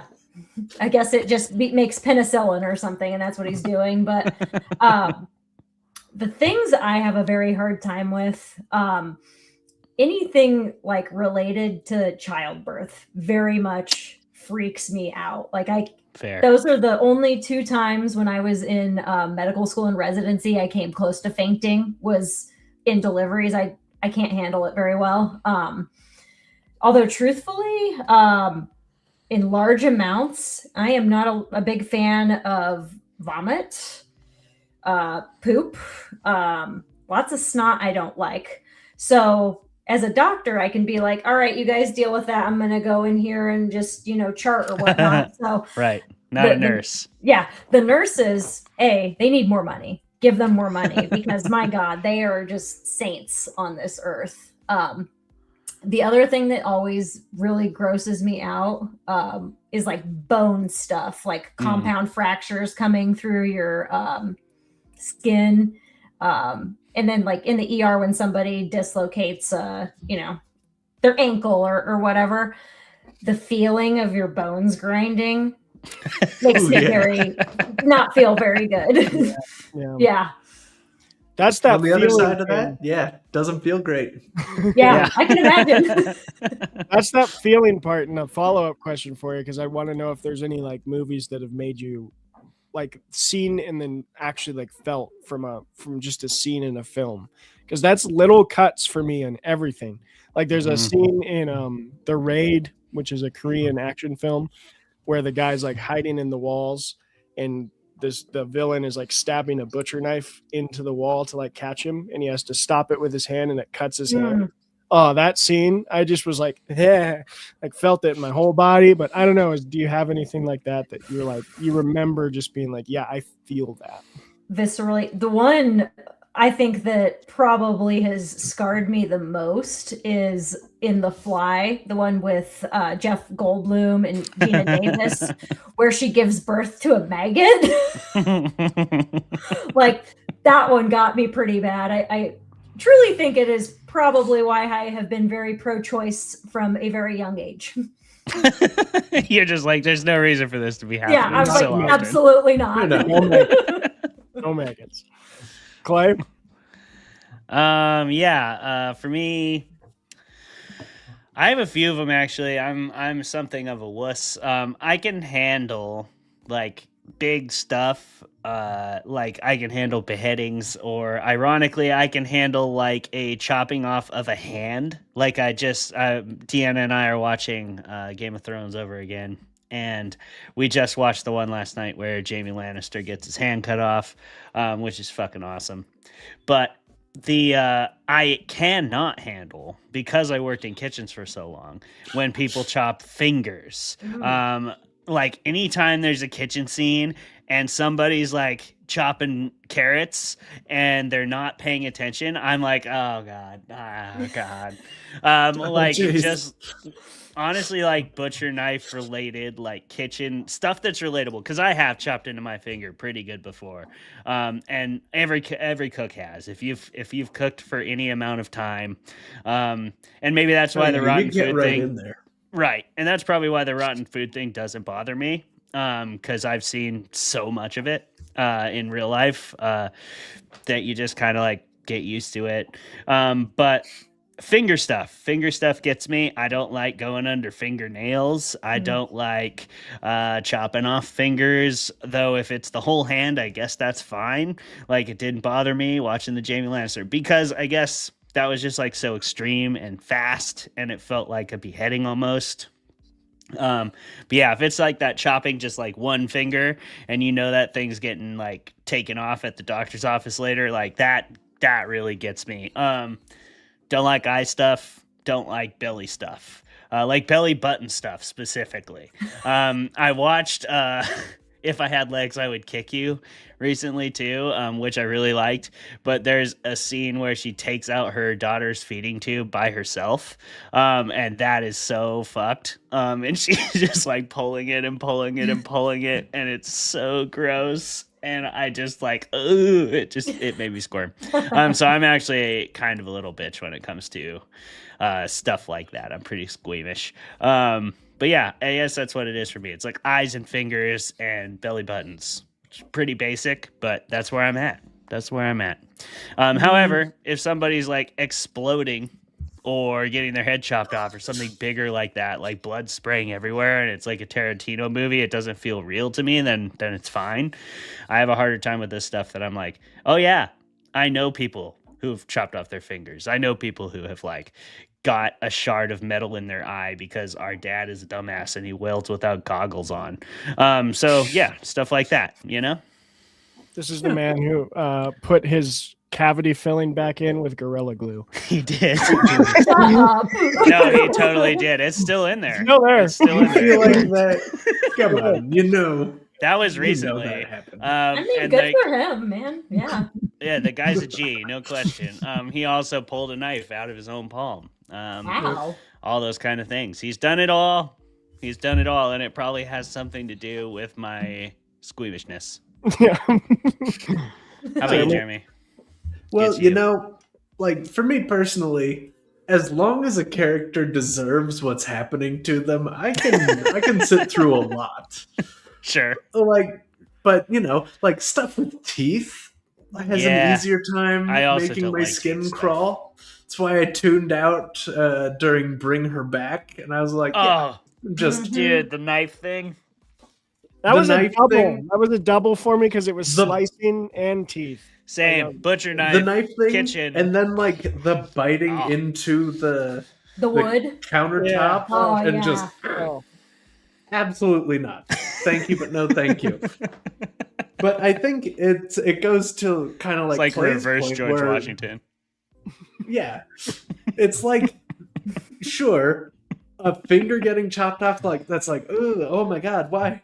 But a hand is fine. It's like there's a minimum threshold that once you're past it, you're like, oh yeah, this is just part of it. That's why, like, I wouldn't characterize something like The Monkey as being a scary film to watch, even though that would be a nightmarish world to live in. Yes. Because, like, if it's your time, then that time's up. Real hard, real fast. Real fast. you're just exploding into a swimming pool, and that's fine. Or your head and entire body are getting filled with bees at a rapid pace. Yeah, just so many bees all at once. Most of those deaths pretty quick, ultimately. Yeah, real quick, except for the ant who falls into fishing gear and then lights her head on fire and runs around the yard a bit before impaling her head on the for sale sign. Takes her a minute. Takes her a minute. Yeah. This is a follow-up question on the same subject, and it's funny that we went to splatterpunk from the Minority Report, which is not at all splatterpunk. No. But that rotten glass of milk gets me every time. That is super gross. And I've drank that milk, so it hits even harder. Which goes to my question: do you think? Okay, where do you fall on this on this fence? And we'll start with you, NJ. When you've actually experienced something, does it get scarier on film? When you have had the experience, I think about, or does it actually get less scary? Because I'm thinking about good question. Boxing. Ever since I've started boxing, when I watch people get punched in the face, I don't feel the pain as much, but usually I'm just that hurts a lot more than that person showing. So yeah, I don't know. How does that affect you when, especially working in the job you work in, when you've actually experienced or seen something? Does it lower or heighten the experience of that in fiction? I think that it probably lowers my I'm not as horrified if I've seen it in real life. And especially because you can detach yourself. You're okay, this is clearly not real. This is, CGI, this is practical effects or whatnot. So I'm psh. Or I like to nitpick. I'm it wouldn't really bleed that much. Uh-huh. I have to say, whenever people chop off a finger, it's actually not as spurty as it seems on TV and whatnot. It's leaky. Yeah. Leaky for sure. Yeah, so although I will say I'm not a big fan, I kind of have a phobia of the dentist just from some childhood stuff. And so if I watch things where somebody's strapped into a dentist chair, read stuff like that, it does get me because I know how those people feel. Yeah. I would say, Travis, I love this question. I would say I don't think it makes it worse or better for me, but it does definitely make me appreciate it more when it's right. For example, one of the best examples I can think of in modern cinema is the Northman, when there's the just really brief scene after the big raid scene. So they raid this village and the Vikings do Viking stuff. They're raping, they're killing, they're burning stuff. They're doing Viking things. And then it just hard cuts to all of them just completely out of breath and bent over panting and puking and I'm that is the most realistic portrayal of a post combat sport that I've ever seen, because nobody ever shows that, especially high on mushrooms the whole time, especially just blasted on psychedelics. Yes. And those people were swinging axes and having sex, consensual and not, and burning stuff and all kinds of crazy shit for 2 hours straight. You would be so dead. Travis and I were both wrestlers all through high school and college. So I can tell you, I've never been more tired in my entire life doing anything, rock climbing, surfing, hiking, backpacking, anything, than I was after a 6-minute wrestling match. Because that's just full commitment, every muscle in your body, balls to the wall for 6 minutes straight. And you are literally a limp noodle afterwards. You can barely stand up. You can barely breathe. You can barely, your stomach is heaving and hurting and you want to puke, but you have nothing in you. And just that quick cut scene in the Northman, I appreciated it so much because I was I've never seen that. They never show that. You get the big fight and then afterwards the fighter's Adrian! And then, it's that moment is very common. This big triumphant moment is dude, you're too tired for that shit. There's a reason they give fighters in the UFC 2 to 3 minutes, almost the duration of a period of the match to chill before they ask them questions with a microphone. There's a reason for that. Like they let them go to their corner and drink water and sit down, and then they have them come up and talk to Joe Rogan. Like they give them a few minutes because they are like, if you try to talk to them right after the fight, they are barely going to be able to talk or stand. So that's just one example. I think there's lots of good examples of that. I'd be interested, NJ, if there's any you can think of in the medical field, in movies and books. But I love when I see something, I'm like, yes, that's exactly how it actually goes. I appreciate the hell out of that. And it helps you buy in more too. I'm thinking of, I don't know if any of you have seen the movie The Nice Guys with Ryan Gosling and so good. Very good movie. But there's a scene Russell where Crowe, he punches Russell Crowe, thank you. Punches through a window and he has like a rag around that it was supposed to do the whole like, but it just like the shit out of his hand. And he's just like, that's a lot of blood. And he like falls over. And I'm like, yeah, that's probably how that actually would go. If you like try Yeah. Turns out glass can cut rags. Who knew? Sure can. There's so many. I'm thinking of more good examples now. Like one of the best punches I've seen on camera is the when John Malkovich punches Brad Pitt in Burn After Reading. Like that's one of the most realistic punches I've ever seen. It's just like a quick, and it's like that is clearly a man who's never taken a punch getting punched by a man who has punched people before, and it's just like perfect. He's just like shocked, and he's like, "You fuck." So funny. I think that's a good point though, Clay, and Jeremy and NJ, if you have any more to say on it, of like, I think you're right that when you have more experience, it makes you appreciate the realistic depictions even more. Mm-hmm. Oh yeah. And like me personally, I have had so many wounds and illnesses and broken bones to the point where like, yeah, that is just what real life is like to me. So like when you show those consequences, like those, like to me, those are just the stakes of what makes sense for the world that we live in right now. And if those stakes are consistent with like the established world of whatever I'm reading, watching, whatever, that's really good. That's why I really like a lot of Jackie Chan stuff, because you will see him mid-fight throw a punch and like somebody will dodge it or deflect it and he'll punch a wall and be like, oh, and then just keep going. And I'm like, oh my God, that's so good. Because yeah, that hurts like hell. Yep. Yeah, I love that. NJ, this is making me have to ask, and I'm so sorry. I don't have to, but I'm going to. I'm compelled. Please do. Have you watched The Pit, and is it as good as everyone says it is? So I have not watched it, and it's because like I don't want to come home and watch the same shit that I'm doing at my job. Like I come home and I watch trash reality TV. I want to watch rich ladies get drunk and fight with each other. That's what I want. Love that. I love You want to see pre-emergency room, not at the emergency room. Not during or post. Exactly. Although Shakespearean drama without the rhymes. I have to. I've heard it's accurate, and that's why I asked, because it was pertaining to this question. Another follow-up here. Are you willing to share on the show what your favorite trash TV is? I am absolutely... Well, I have a few. I have historical favorite trash TV, which is America's Next Top Model, which, as you know, it's if you've watched the documentary on Netflix, though, it was very bad. So there's that. Yeah. But I love all of the Real Housewives franchises. Like I am addicted to drama and tea, and I just love whenever somebody gives somebody else a read.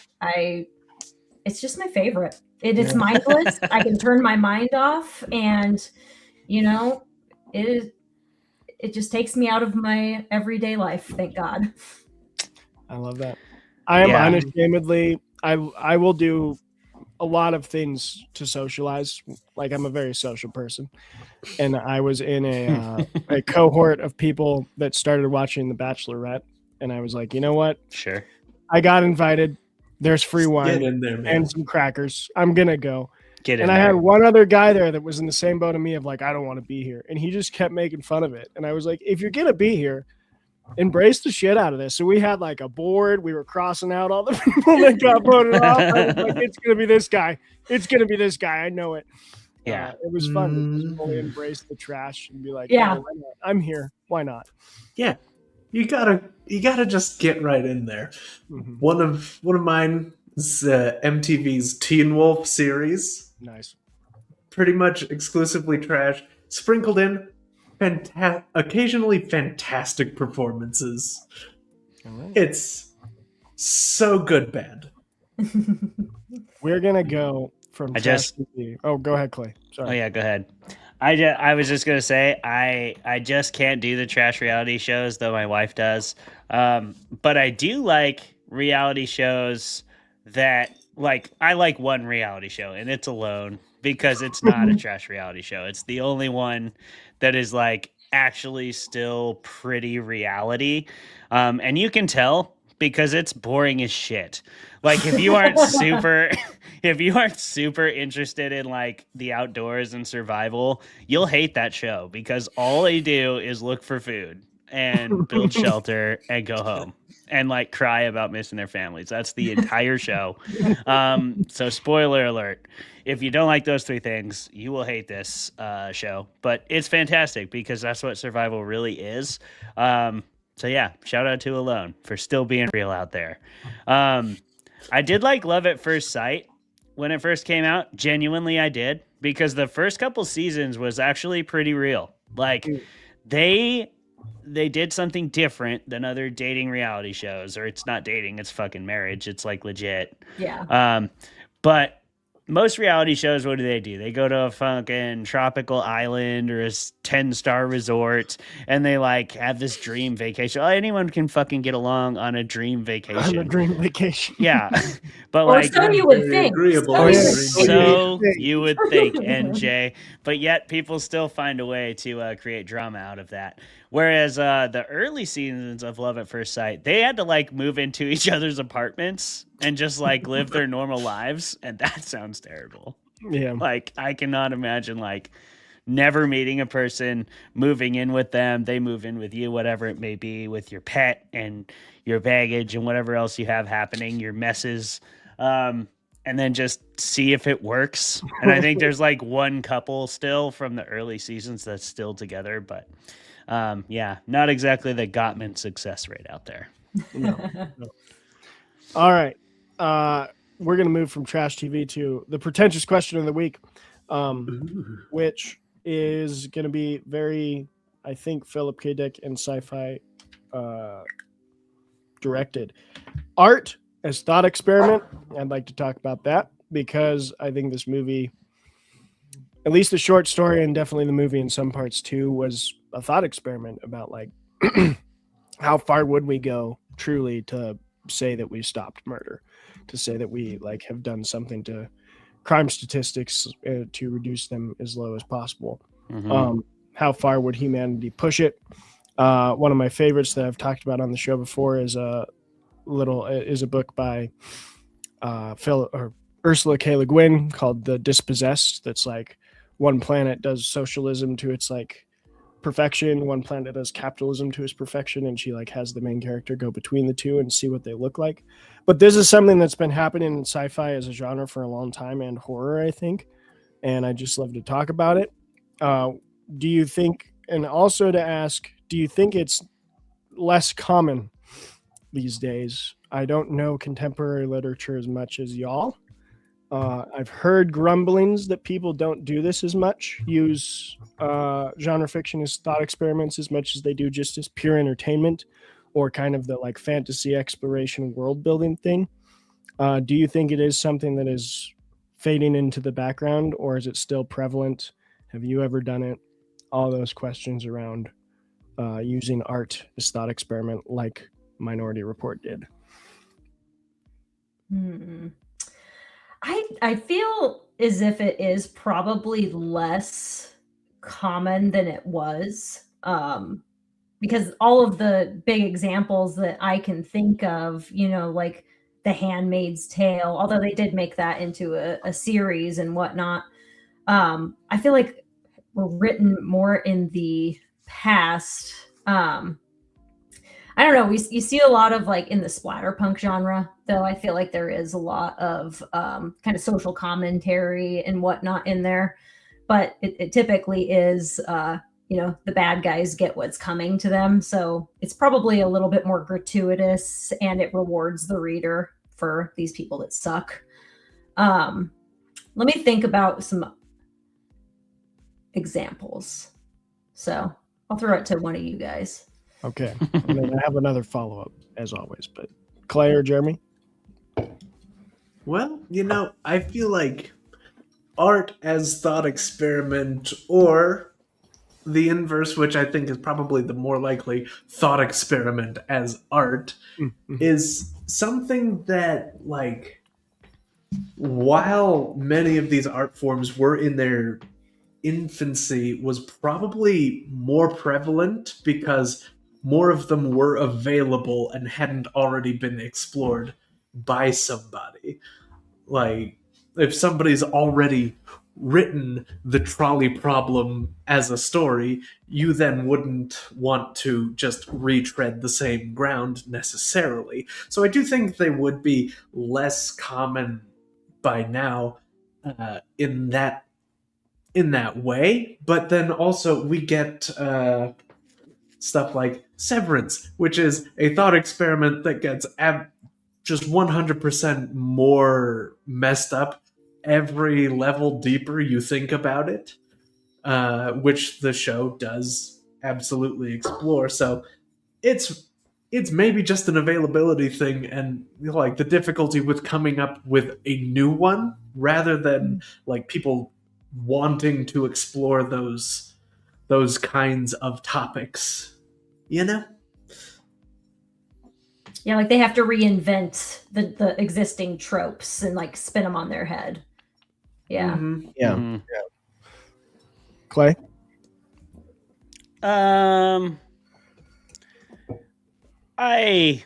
I push back against that quite a bit, that idea that it was more in the past and that it's less now.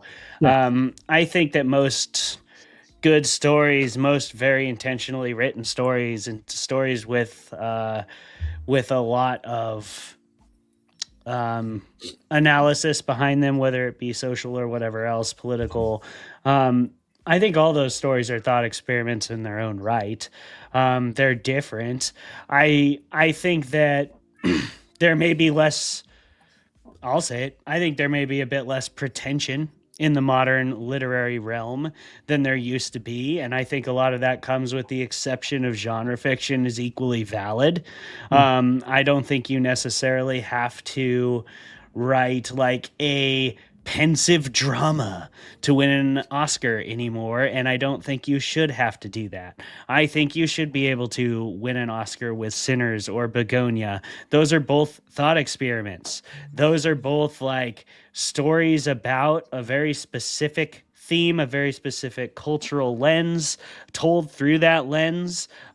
So yeah, maybe they're not analyzing these age-old philosophical concepts that were written down and that are like well-trodden, but they might just be taking a new lens on it. Like, I think everything Sinners explores has been explored before, but I don't think it's ever been explored quite in the same way from all those same angles, and certainly not through the horror genre. They take a lot of tropes and explore them in unique ways. We could get into that in more detail with a lot of examples, but I don't know. I push back against that. I don't think literature has gotten less prone to the thought experiment or the philosophical angle. I think it just looks different. And I think a lot of that does come from voices are coming from a lot of different places that they haven't traditionally been able to come from. And that in itself is a thought experiment, especially if you're a reader coming to a new perspective that you are unfamiliar with, and it's being told to you by the people who actually have the right to be telling that perspective. So I don't know. That's my sort of take on it. Yeah. Not trying to be like super neoliberal with that. It's just it's just kind of how I see it. I think it is a fallacy to present modern literature as lesser because it maybe comes at it from a different angle more than it's coming at it from a lesser angle. I don't really agree with that. No, and I think you have a good point of like genre fiction getting, I guess, for lack of a better term, a seat at the table. Because I even think about, you look into like the history of sci-fi, and it always was kind of the more nose up in the air of the genre fiction. Like, people put sci-fi. It still is. It still is, but like it's way up there, man. Which is always weird to me, because you look at like I'm going to use him again, but one of the earliest examples of fantasy, Tolkien. The end of the Lord of the Rings is like a giant commentary on industrialization. It's not like he wasn't doing the thought experiment thing. He was just doing it in a folktale way. And yet for some reason, for so long, fantasy has been like put into this corner of like, oh, that's like fun stuff. Right. Yeah, but like Tolkien is every bit as philosophical and theological and like thought-provoking as anything in the purely literary sphere or the sci-fi sphere. And in fact, it paves the way for a lot of genre fiction that comes thereafter, as does early horror, like Mary Shelley. Like that stuff, all like Mary Shelley, you're telling me that wasn't a thought experiment? Like it totally was, you know, like contemplating whether it was okay. What happens if man actually had the capability to try and play God? Yeah, exactly. What if man literally did that? And then you go forward and you see that played out in movies throughout the ages. Jurassic Park was asking the same question. The Substance was asking that question. Like there's a lot of stories that continue to do these things. So I think it's all just new voices doing it in new ways, and that's necessary for storytelling to evolve. And I think it's better, not worse. Probably my last little tidbit, and then I'll shut up because I want to hear more from Jeremy and NJ if you have more thoughts. But that's been my biggest problem with Spielberg in his entire career. Even like the movies I don't like of him, my biggest problem is that he made Hammond a hero. And if you read the Jurassic Park novel, like Crichton's original story, like Hammond is a terrible human being. And like, I remember watching Jurassic Park as a kid and being like, oh, I love the grandpa guy that just wants dinosaurs to be alive. And then I read the book in high school and I was like, wait a second, this guy sucks. Hammond's the worst. Hammond is the worst. Any other thoughts on that? On thought experiments, on kind of how those have evolved in literature and any of that? Yeah, I think Clay has a good point, because I wasn't thinking it through that lens, so I will give it to you. I concede, sir. And I wasn't attacking you, NJ. Nah, it's all good. You. I have a question, since we have a few minutes left here.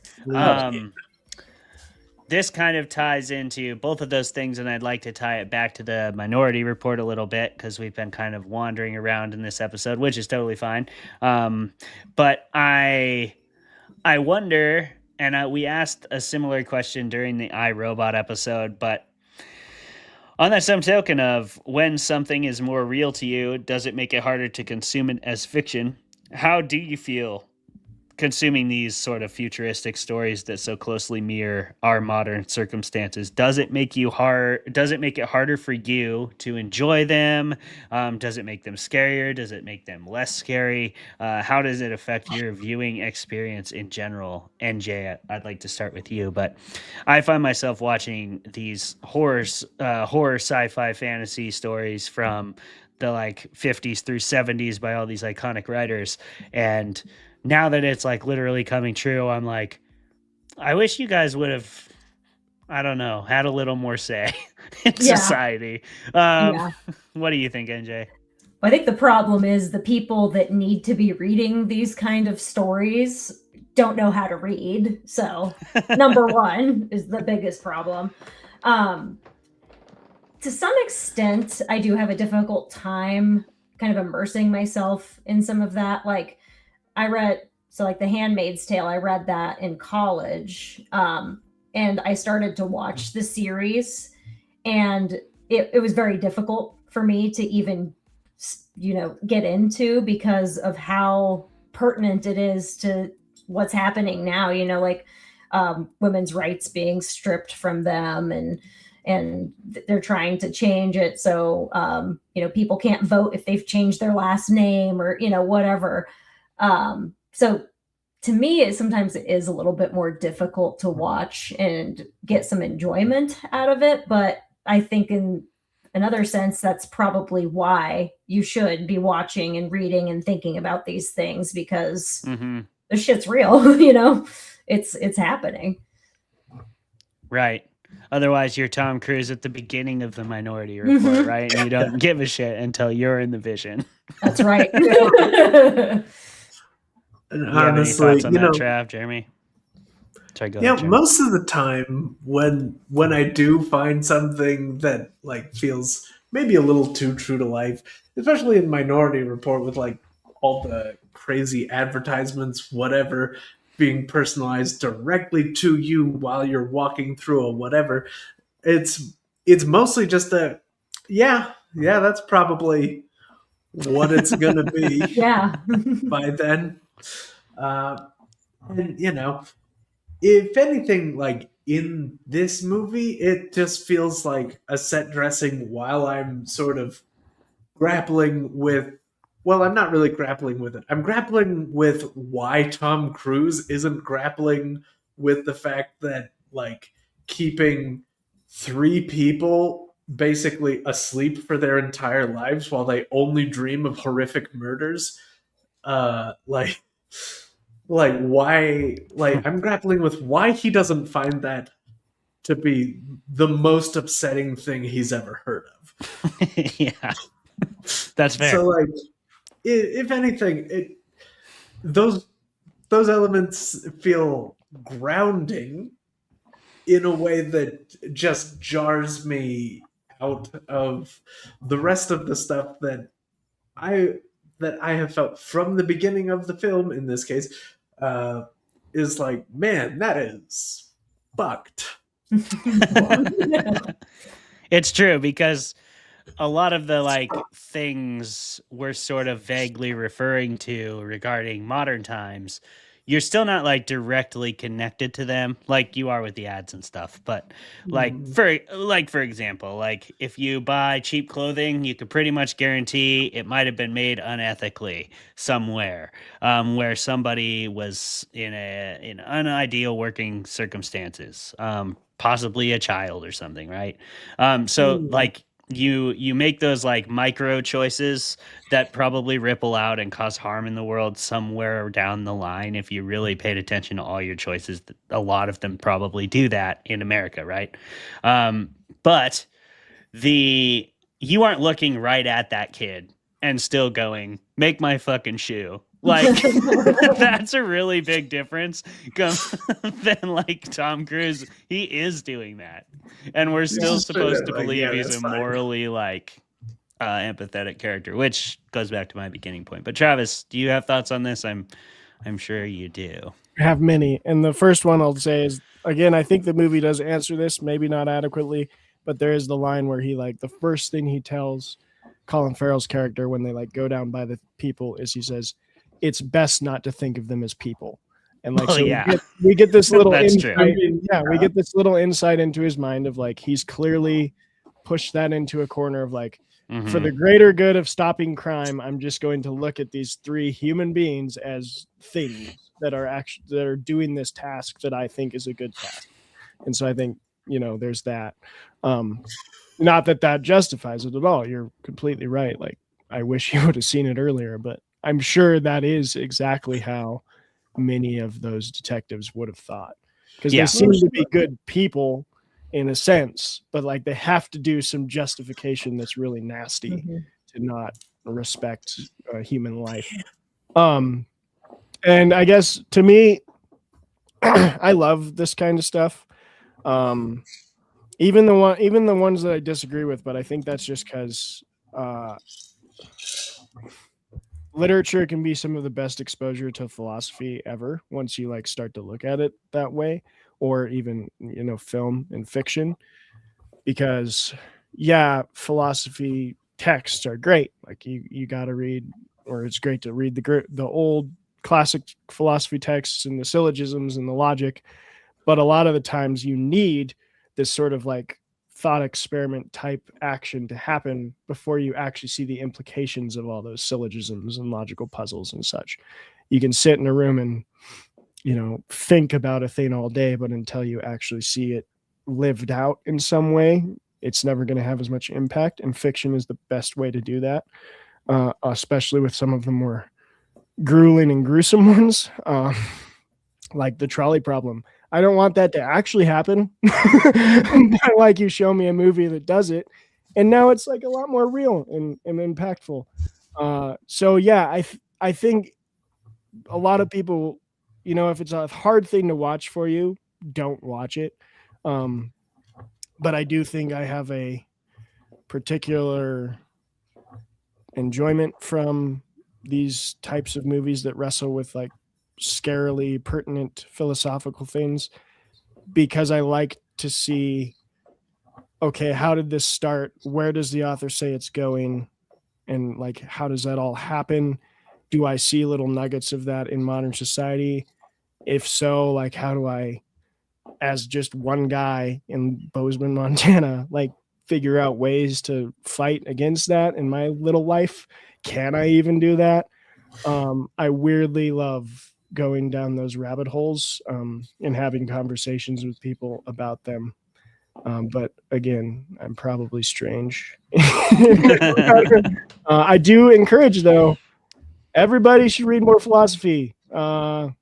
It's hard.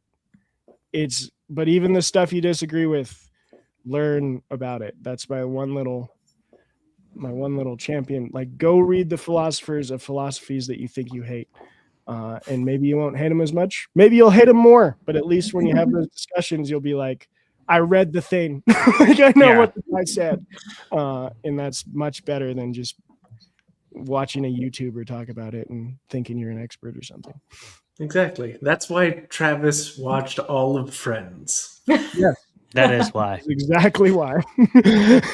That's why you should also never watch this show and think you're an expert on a goddamn thing. No, don't. We're not. But you should read everything NJ Gallegos has written, because she does an awesome job out there with the pen and the paper. Before we get to where you can find NJ one more time and what she's got coming out, let's do our rating system here on Fermented Fiction. We have another thing that won't necessarily make you smarter or more well-informed, but it will put information in your brain, and that's our ratings for the Minority Report. The way we rate things is we tell you how many substances of your choice we think you need to enjoy it to its fullest extent. So that can be weed, mushrooms, beer, whatever. What do you need to enjoy the Minority Report to the absolute peak, just to make it the best movie it can possibly be? Travis, we'll start with you, because you have a cute dog. Yes, Vinny has joined me for this rating. That's good. This one's gonna be real bad, real bad. So you're gonna have to get a lot of milk and White Russia and vodka, and you're just gonna pound White Russians until you're so drunk that you accidentally grab the spoiled milk, not the totally fine milk that you were using for the White Russians. You have to spoil milk for this? Yep. To fully enjoy this movie, you need to be in the state that Tom Cruise is in when he gets his eyes ripped out of his head and put back in. That's my hard mode. All joking aside, I'd watch this one sober, because there's a lot of really fun action scenes and big thoughts in it. So, yeah. Yeah. Well, I think there's only one clear logical answer, and I don't often go the route of only drugs, but here we are. Find your drug of choice, do it until you can see the future, and then watch this movie. Boom. Whatever that number is, whatever the amount, the grams, the ounces, the hits, get there. Yes. I like that. I was thinking something along the same lines. I was thinking something in the realm of mushrooms, or if you're brave, LSD. But get yourself really ready. If you want to really prep for this movie, you could even go try like floating in some water for 15 to 20 minutes, maybe do a real deep meditation. You could even do that. Pop the mushrooms, because that takes about 30 minutes. And then go ahead and lay yourself in some water. If you don't know how to float on your back, then get a life jacket and just lay there and just let the water absorb you. Let yourself absorb the water. And then come in, and right around the time the mushrooms are kicking in, kick this thing on and watch Tom Cruise piece together crime with the Rube Goldberg machine and go down a nice Philip K. Dick thought experiment path. NJ? I love it. I'm going to go a little bit more medical, and I'm going to say maybe a nice ketamine infusion. Nice. Yeah, so you're monitored. You get a little nausea medicine if you feel a little pukey with the spoiled milk part. Sure. It would enhance your empathy for the precogs and whatnot. It would make all of the action scenes even more badass. Nice. Yeah, so I would say ketamine infusion. Ketamine infusion. Yeah. All right. I like that one. I like that better than having to spoil some milk to even get started. Dedicate the time, Jeremy. Dedicate the time. Yeah. So there you folks, you have your options. You also have the option to support NJ further, and you certainly should. NJ, where can people do that? Where can they get your book? Where can they check out your new novella? Where can they follow you out on the internet realm? All that good stuff. Yeah. So, you can find my book anywhere books are sold. I also have a personal site where I sell, signed copies, paintings, prints, that kind of thing. And that's NJGallegos.com. Easy enough. Nice. And then, Twitter, I'm Dr. Spooky _ER, and Blue Sky, I'm Dr. Spooky ER, and come follow me. See pictures of my cats. They're very cute. They are very cute. I can back that up, and we will put NJ's socials and her website and the name of her newest novella, Eat Your Heart Out, down in the show notes. So please do go check all of that great stuff out. NJ, thank you so much for coming on the show. It has been an honor to have you. Thank you, Travis and Jeremy, for joining me for this discussion yet again of the Minority Report. It's been a good time, as always. I've been Clay, and we'll see y'all, Fermented Folks, next week when we have Matt Rush, the writer of Lovecraft Country, on to discuss The Matrix. So we got a couple of classics coming head to head. Come join us for that. It's going to be a great time. And if you really love the show, please do go support our Patreon. Please do like, comment, subscribe, and do all that other bullshit, because this is the internet age. And if you don't show the internet that you care about us, then it won't market us to you relentlessly in the shopping mall. And we need it to do that. So go ahead, put us in your algo and fucking help us out. Thank you, everybody, for being here. We'll see you next time. This has been Fermented Fiction. Bye. Adios.